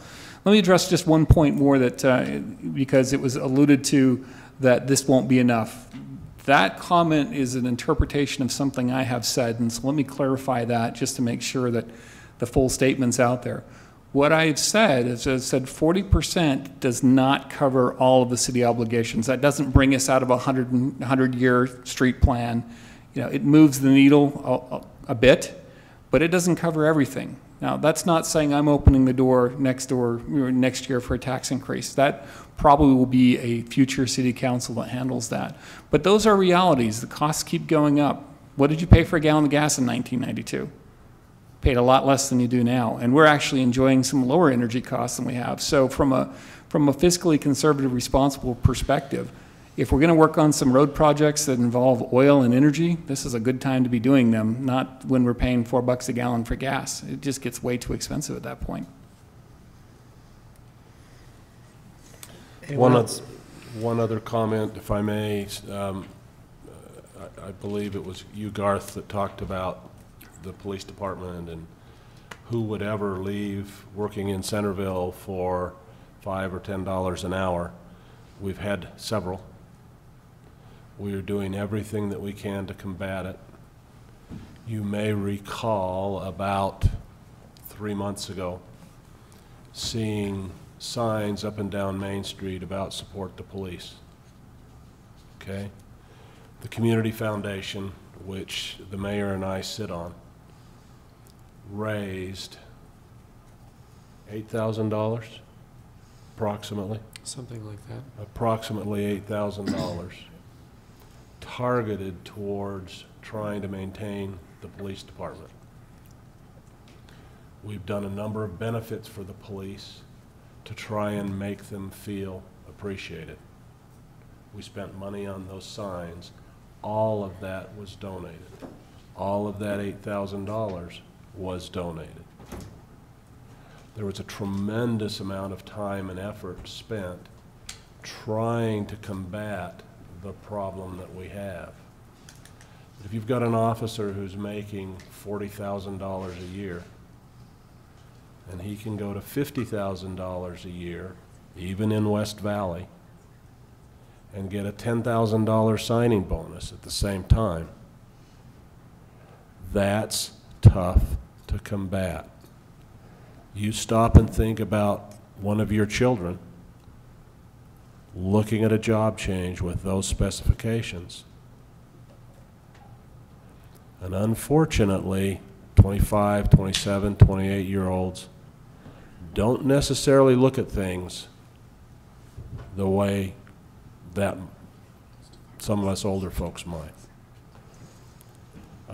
So they are real problems. Now, at the same point in time, part of the campaign, one officer came to the police chief afterwards and said he was on the verge of leaving, but the campaign convinced him that him and his family that he wanted to stay here.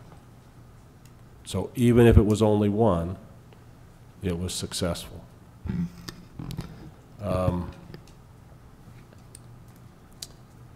Someone mentioned the Lee mentioned the drainage assessments.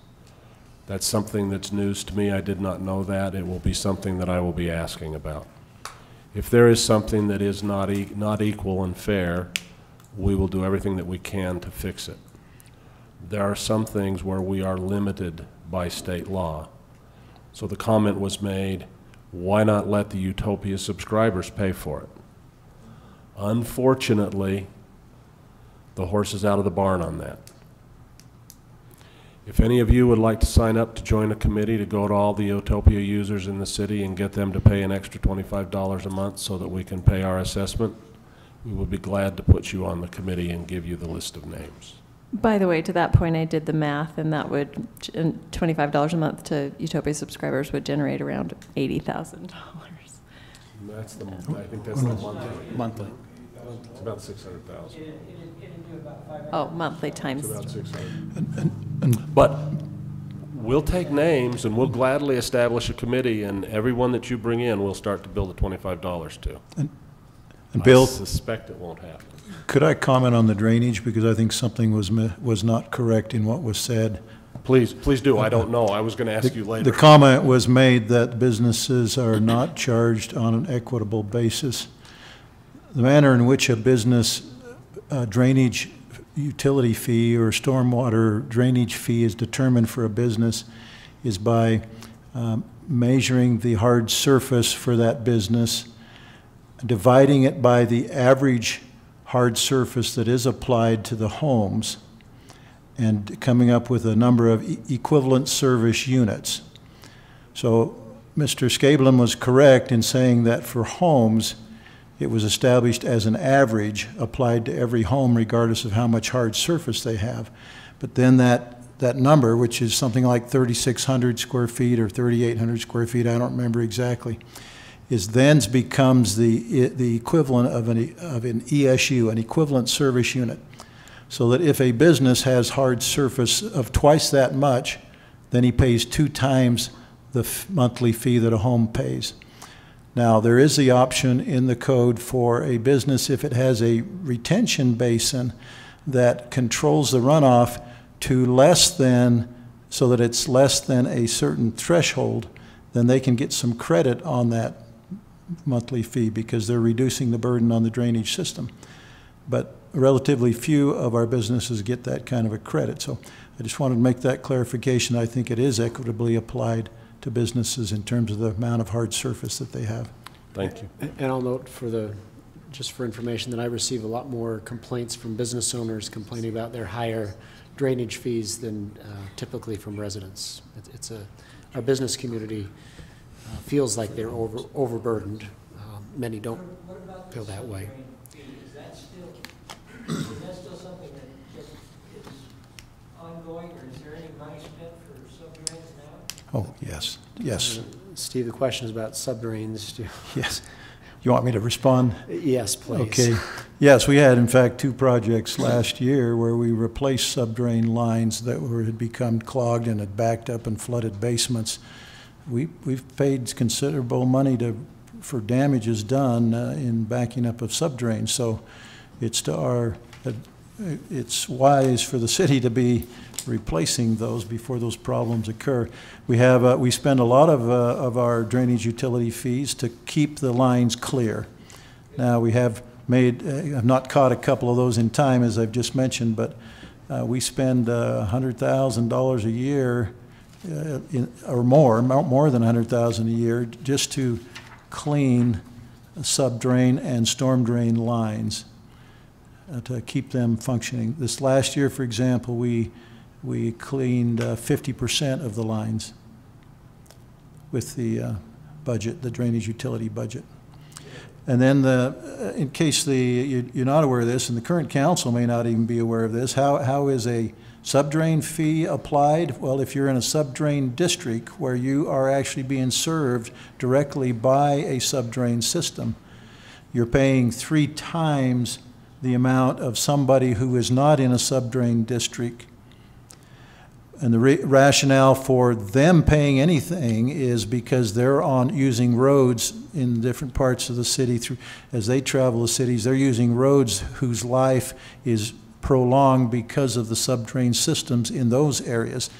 So the rationale way back in 2000 or 2001 was that the ratio of 3 to 1 would be established, that the people directly benefiting in subdivisions with subdrain systems would pay 3 times what those who are not in those areas are paying. But that everybody should pay something because the roads are lasting longer due to the subdrain systems, the public roads. Thanks for that explanation, Steve. So, Council, I guess I'd turn it to you to see how we want to proceed. I'm happy to reopen the public hearing and take more comments for more time if you'd prefer. I'm happy to encourage you to act on the resolution. You also have the option to think about it and come back next council meeting and I have a few comments. Take an action. Mayor. After Robin's comments, I would say certainly if someone has something else they'd like to ask, I wouldn't shut it off. Absolutely. First of all, I want to thank all of you for coming, and I'm very impressed that we have at least this many here, because I was you. That's why I'm here. And I was the only one sitting out there for many budget meetings, and so I'm impressed that at least some of you started coming. When I got on the council, I heard the word clamorer, and I found out that's what they call you, and that's what they call me, is the clamorer. And I raised my hand in a state meeting and said, that's me, and I'm proud of it. So I want to thank you, and I want you to know that this tax increase was a very hard thing for me to go along with. And I did search, and I searched to find out where we could cut things back. Probably pushed even a little harder than maybe I should have. I really, truly feel like We have to have it in order to keep the quality of life. Now, could we cut things out? Yes. I had a lady call and want me to sell all the parks, and then we won't have any fees to keep up the parks, and we won't need a tax increase, and she's right. But your property values are going to go down quite rapidly if we do that. I want you to know that it's very hard because I do have a lot of elderly friends and relatives that live here that are on very fixed incomes. And I have said in many meetings, but what about the lady who's not going to be able to buy her pills for the $10 a month? So I have worked very hard to get things cut back, as all of them have. And we have looked really, really hard at trying to not ask for more. I am very frustrated that it wasn't 1%. If we'd have had 1% a year, none of you would be here. And you think how much money we'd have had in the last 20 years. But they didn't do it. And when I asked, I said, well, how come when I looked at the budget, nobody's done this? And they said, everybody wants to be reelected. Well, I wasn't sure I wanted to be elected the first time, so I said, I'll do my 4 years and try and leave this city a better place when I leave. Whether I leave in 4 years or not, 2 years is a long time for me. But I felt like it was the responsible thing that I had to do. And something else you need to know, because I work closely with a lot of the police officers. Most of our police officers do not live in Centerville because they cannot afford to live in Centerville. So when we say this is a great community, you want to work here, yeah, you want to work here, but you're going to live somewhere else, because on our police wages, you can't afford to live here. And that's a sad thing when they tell me that Robin, there's no way we could afford a house here in Centerville. So most of our police officers actually do not live here, but we have some excellent police officers, and we do want to keep them. And I do personally know of ones that have been offered $4 and $5 an hour to try to get them to go to other towns. Now, yes, do they want to go to West Valley? That would be kind of a scary place, but I'd be scared to be a policeman here. They want us to do ride-alongs, and I rode with the chief from here to Centerville Junior High. I said, well, there's your ride-along. So I'll never be one of your police officers, but I appreciate them, and I want to keep them, and I want to keep this town safe, and I want to be conservative with your money, and I will do the best I can. So those are my feelings. Thank you, Robin. Bill, were you suggesting, did you want to reopen the public hearing? Yeah, I think it should, yes, I think it should be. If someone has something else they'd like to say. There's been a couple of hands that have gone Okay, up, so I'm yes. happy to, if you'd come and, I hate to make you get up, but we have to record this, it's the law, and so we'll reopen the public hearing and invite additional questions. Well, this won't be a long thing. I just was wondering, would it be improper for us to request to you as the council that you go back and sharpen your pencils and cut in some more places where you haven't cut, especially when we're discussing the differences between needs and wants? Cut this back some more to where it drops from 40% down to 30 or 25%. Do something like that where you can show the populace that you've already got it to this point and you brought it down some more, and there's things that you've cut. You can even delineate what those are. Give us some evidence of the cuts that you've made. It's always easy, it's also easy just to say take 10% off of the top of everybody's budget. Everybody gets 10% less. Or you can pick and choose. But would it be incorrect for us to hold you to a request, an urgent request, that you take this back into council and consideration and cut some more and come back to us with a lower hike request? Thanks, Garth.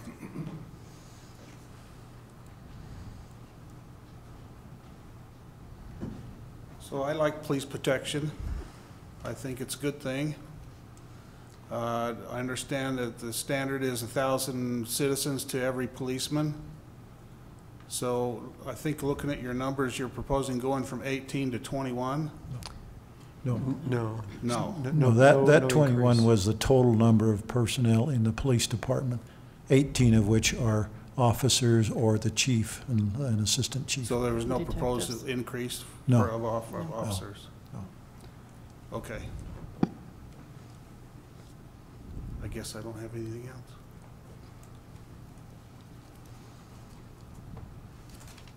else. Perhaps what I should explain is that the two numbers you saw, Kevin, 18 and 21.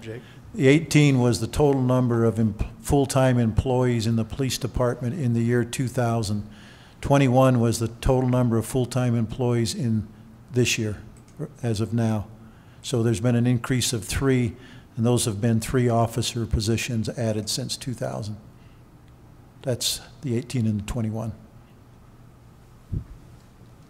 Which again is in line with the increase in population. Any other questions? Okay, this time I'll close the public hearing again and turn to the council for consideration. You have a resolution in front of you, 2017-15, that sets the real and personal property tax levy, and 2017-16, which adopts the final budget. Before you adopt the budget, I have 1 or 2 more things I wanted to mention, but you could act, if you want to act on the property tax, you could, and then I'll address the budget, or just want me to go ahead with these 1 or 2 other items? Well, I think we have just a few more items to discuss. Okay. He's saying it's before us, but I don't know if anyone's going to jump on that quite yet. I did want to just talk to Garth's point just briefly. Go for it. This council has done a lot of pencil sharpening. We changed the raise structure, how it's structured, how the percentages are allocated, created a little bit more discretion, and everyone on this council has heard this discussions about what raises look like.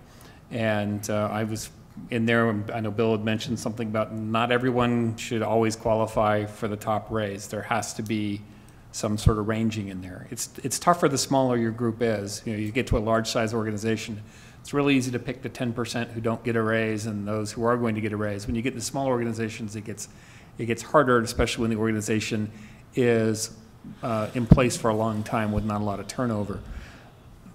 That said, we are in an economy right now that has a 3% unemployment rate. I do a lot of hiring for the state of Utah. I can cast positions that they're great pay, benefit package. You know, state employees do pretty well. It's not as horrible as people think.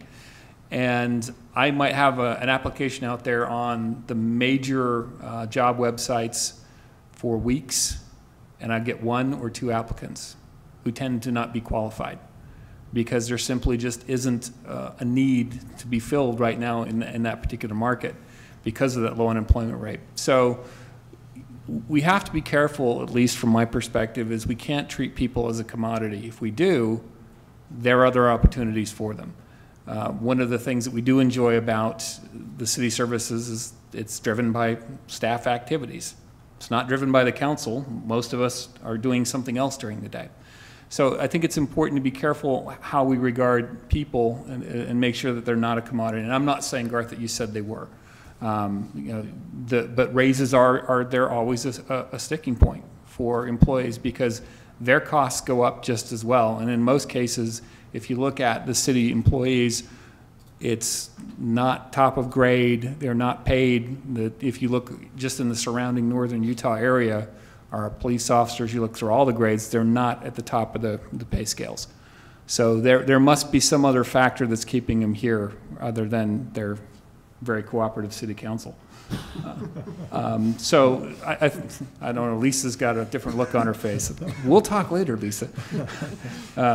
But in terms of other cutting activities, they do go on throughout the year. I think if you were to go back to our deliberations about what actually went in the newsletter, the hardest part for this council, and anyone jump in if I'm wrong, is trying to distill down a complicated issue with a lot of discussion and a lot of hours into an insert. What you're looking at is the deliberation of hundreds of hours distilled into a couple of graphs. Trying to distill, and I'm not opposed to it, because I heard this, Garth, from somebody that said, you're not being transparent. And I looked at him and said, well, this council put in the YouTube streaming. We're trying to be transparent. Unfortunately, one person is watching tonight. So. Is it you? It's me. I'm watching us. He has YouTube on. And I've asked that question, okay, if we're not being transparent, what does that dashboard you want to see look like? What are the performance things you want to see from us? So I think part of the challenge would be is that I can guarantee you those activities have taken place. Steve's been to a lot of our meetings right here in front. Those take place in work sessions. We are doing those. If you had some suggestions on how we could distill some of that information, I'd love to share it.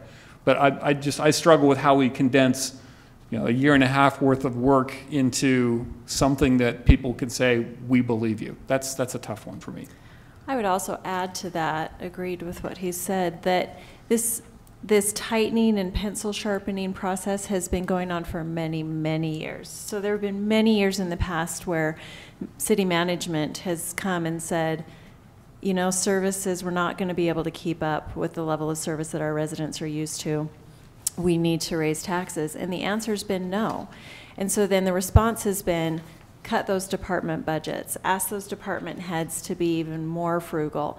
And there's just kind of been this twisting and twisting and twisting of tightening and tightening. And I think that the conclusion we came to, at least for me personally, is we're going to get to a breaking point and we're going to start really feeling it and lose the quality of our life.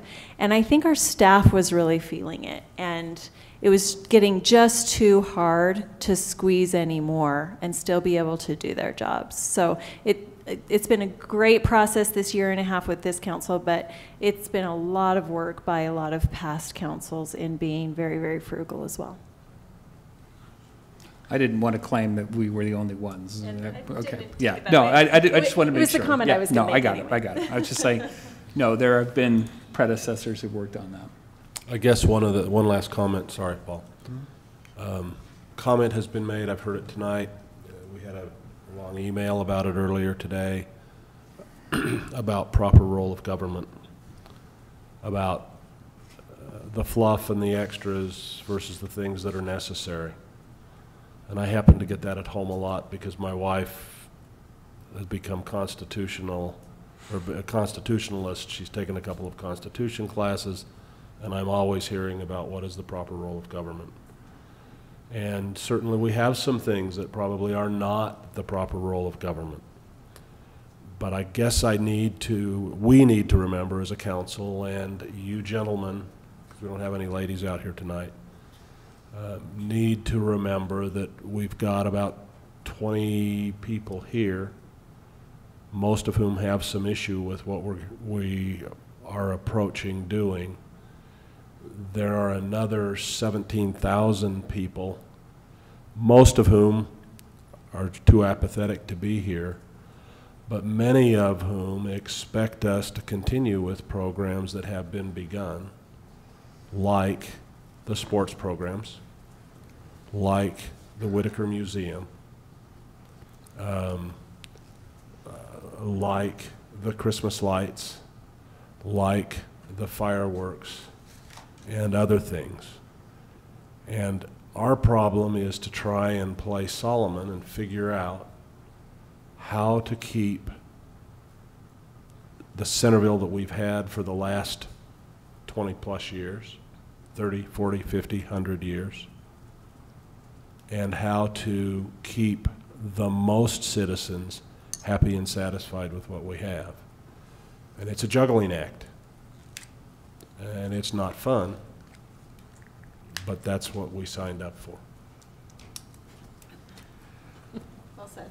On that note, and this is something I do want to make people aware of, I have never made a decision up here that is based on a re-election potential, and I'll tell you why. Because that interferes with the logic of the process. And I can't do that. I made a commitment I would make logical, as dispassionate decisions as I could make, because just as many people who come out for an issue come out against an issue, and in the end, I was elected to make a representative decision based on the information available to me at the time. And that is something I plan on sticking with, and if in a future date, if I should seek re-election and somebody says I'm not because you made the motion you're about to make, that's okay. That is their right. But from my perspective, I have to do what makes logical sense. Otherwise, I'm not representing anybody. I'm representing myself. And we have too many people in professional politics who do that.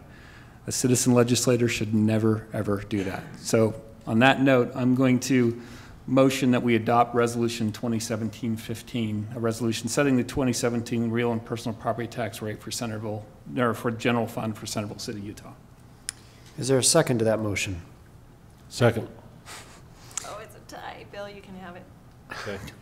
All at once. Further discussion on this motion for setting the real and personal property tax levy. I would state that I would be willing to do one more meeting and go through things and ask questions again, if others on the council would like to do it, to try to respond to the comments that have been made. I will state that although I am willing, I know that we have deadlines staring us in the face, correct, Steve? In order to comply with state law? Yes, you could postpone to next time, but it would be 1 week, but that's it. 1 week, but that's it. Yeah. Which means that everybody has to, everybody including staff has at least another day's worth, another day's worth of meetings and time.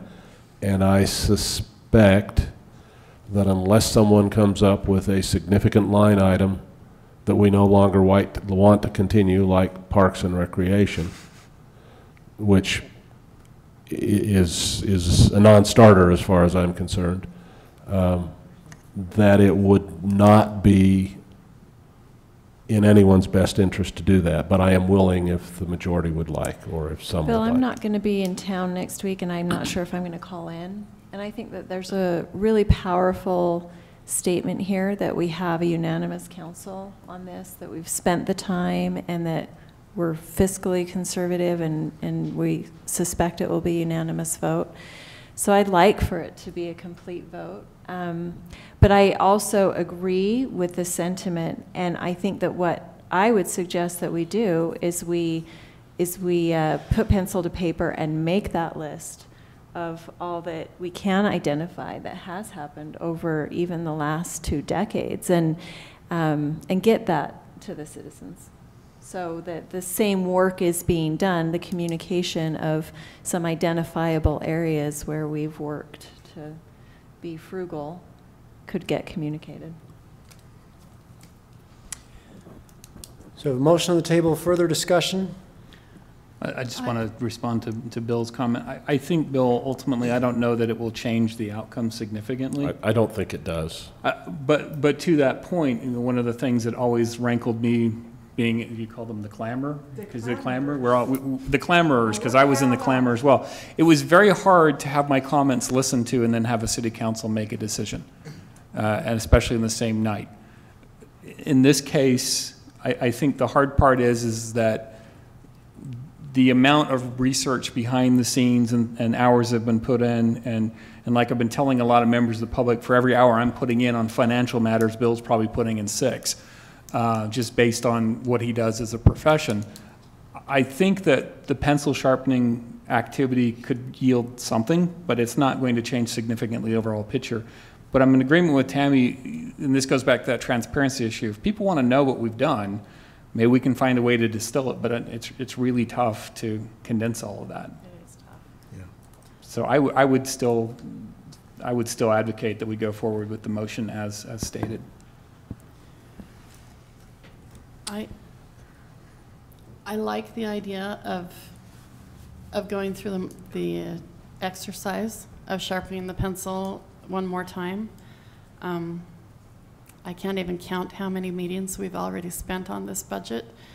And I'm not, like Bill, I'm not convinced that it will make a big difference. I don't think that there's anything that I'd be willing to cut, that I would be able to cut and still maintain our regular Centerville, that would come up with even a 1% difference in the request.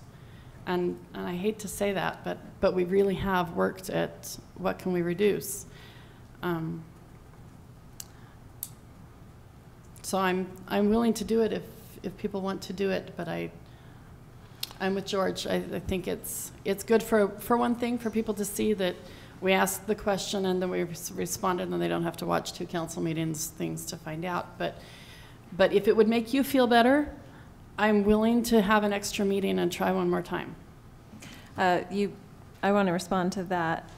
I was going to bring up this comment earlier. You have some of the sharpest pencils there could be on this council. I've sat through many budget meetings now with Stephanie, and she's asked us to count shovels, almost pencils. So throughout the many years, like I said, there's been very, very sharp pencils on this job. Go ahead and Paul. Send out the information that you're talking about, where the reductions are. There is a statement that has been given to some people who have asked about it, about what some of the specific reductions were that have been made from the original budget requests. If you'd like to get me email information, it is public record and I can send it to you. There are others in the room that it's already been sent to, but if you'll get it to me, I can get it to you. So the motion on the table is to approve Resolution 2017-15, which sets the real and personal property tax rate, which is an increase. Let's go ahead and vote. We'll start with Bill. Aye. Aye. Aye. Aye. Aye. That passes unanimously. But Thank it you. is painful. Painful? It is painful. The other resolution you have in front of you is 2017-16, which adopts the budget as it's been presented. And Steve, you wanted to make some comments on some transfers before we act on this. A couple of things, yeah. And I assume that the revisions I recommended earlier you would agree with, which is reducing the one revenue estimate by 10,000, increasing the one expenditure budget amount by 1,000, and reducing to offset that impact to reduce the contingency by that $11,000. The questions I have, well, the first is just a comment, a note that I have taken note that as we spend the RAP tax money for the community park expansion, we should be setting up an inter-fund loan at some point before the end of this fiscal year between the RAP tax and the Parks Capital Improvement Fund, which is the impact fee fund, so that over time the impact fees can pay back some of that RAP tax that will be used for the community park expansion. I talked with Marcus about this, and we can do that at some point. So that's just kind of a FYI. I'd certainly agree to that, because we want to, in the unlikely event we have additional development, we want to take that those impact fees and utilize them for these as much as we can. For projects that are in our impact fee plan that are eligible, and this community park is clearly one of those. Preserving as much RAP tax as we can. We don't want any developers thinking those impact fees are not well used. Okay, so the only question that I have remaining that affects the 2018 budget is one that also is a question I'm asking about 2017, because we haven't closed out 2017 completely. And that's pertaining to the Cemetery Perpetual Care Fund. The revenues that are, at this point, budgeted to go into the Cemetery Perpetual Care Fund. The question is whether you want any of those used for cemetery maintenance costs in this new budget. The other part of the question is for this past year, before we close it out, do you want any of those revenues, cemetery perpetual care revenues, to be used for cemetery maintenance costs in this past year? What was the amount? Can you find 17? That, Jake? For 17, the amount was in the perpetual care fees was $40,800.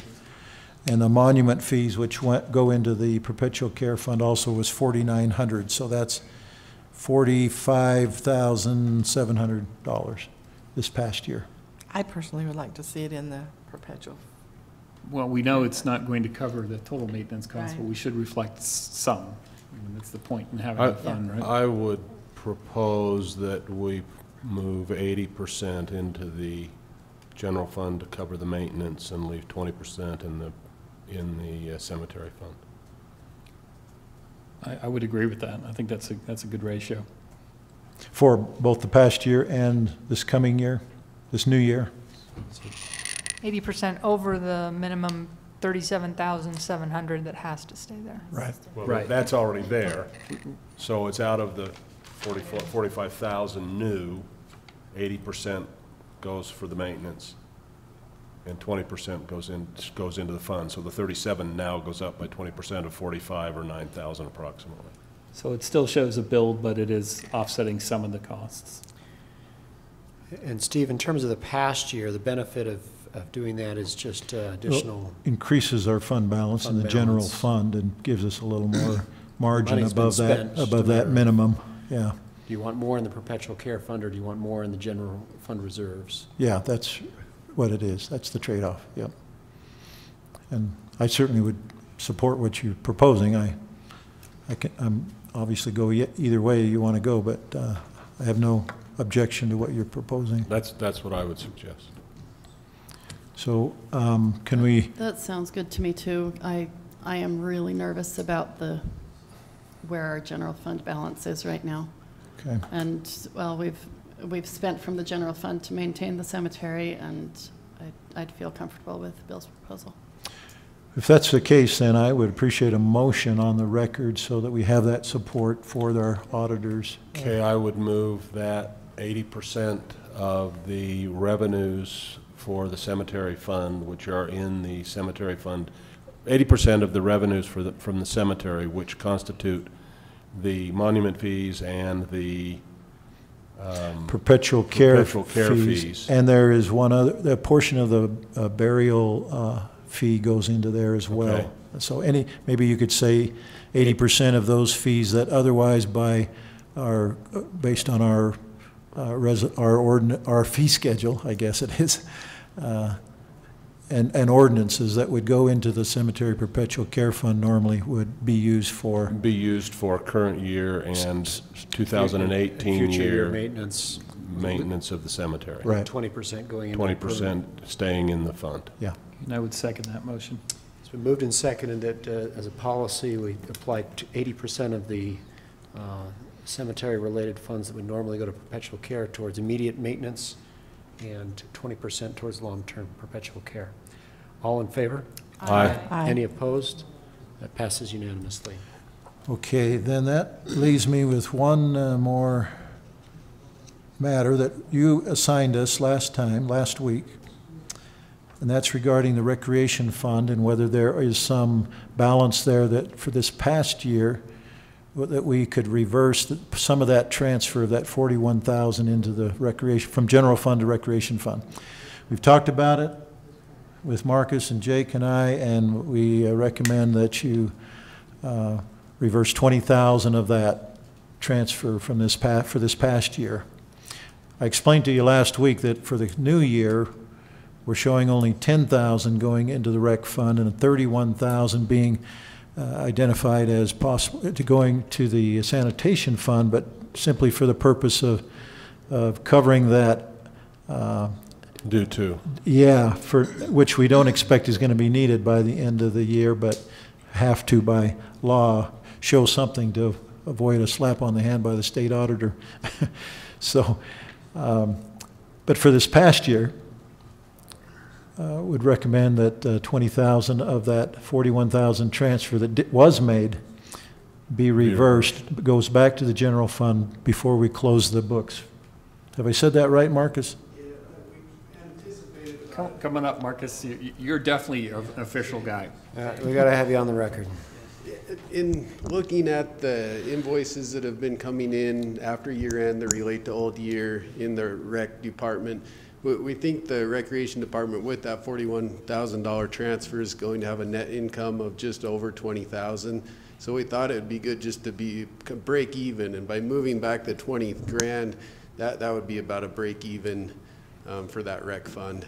So Marcus, the concern in the past has been that we've been dinged in the past by our friends at the state auditor's office for some years having a negative balance because in the summer, you get a lot of expenses and sometimes we over. Are you confident that there'll still be a significant balance there to handle those ups and downs during summer recreation? Yeah, right now there's about 89,000 in fund balance in the recreation account, so about 89,000 in cash, and we feel that would cover those ups and downs. Great.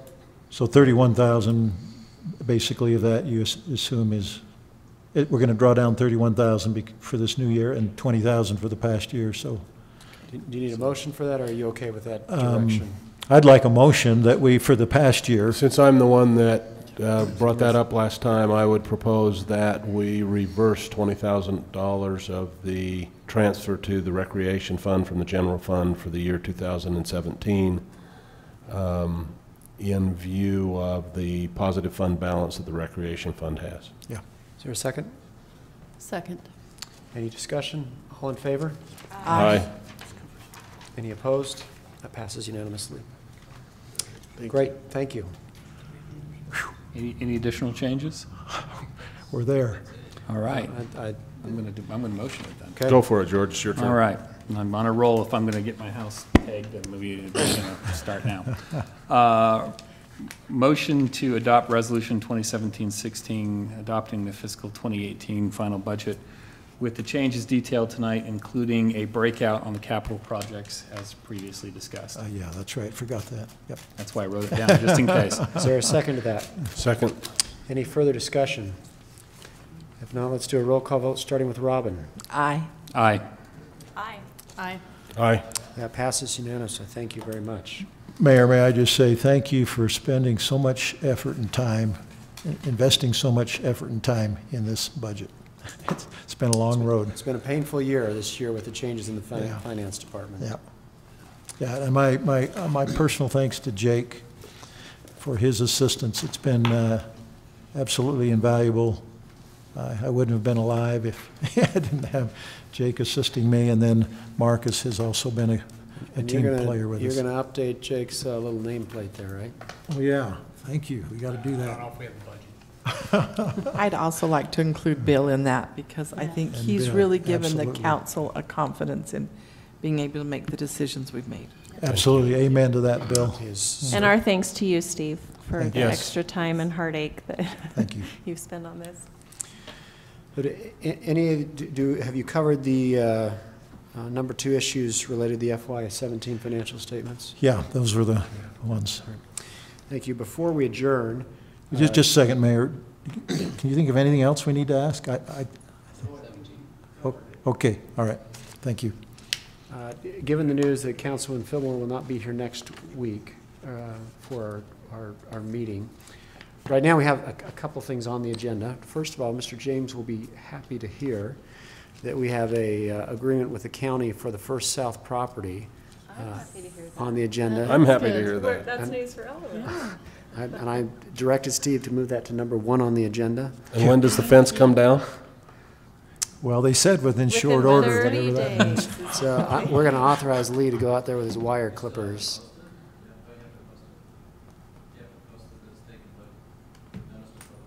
No. I don't know, it went up overnight, it can go down overnight kind of thing, right?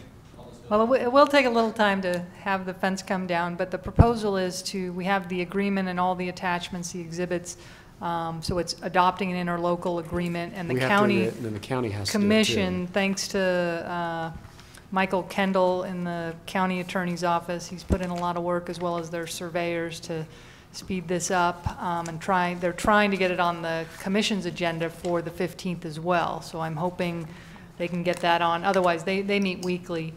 No suggestions there, but. You mean we haven't been meeting weekly? So, but then we have to get the documents recorded, and then the fence can. So the question was, first of all, that's good news. Yeah. But my question is, we also had, you directed to bring back the question of construction limited use allowed on Main Street back on the agenda next week as well.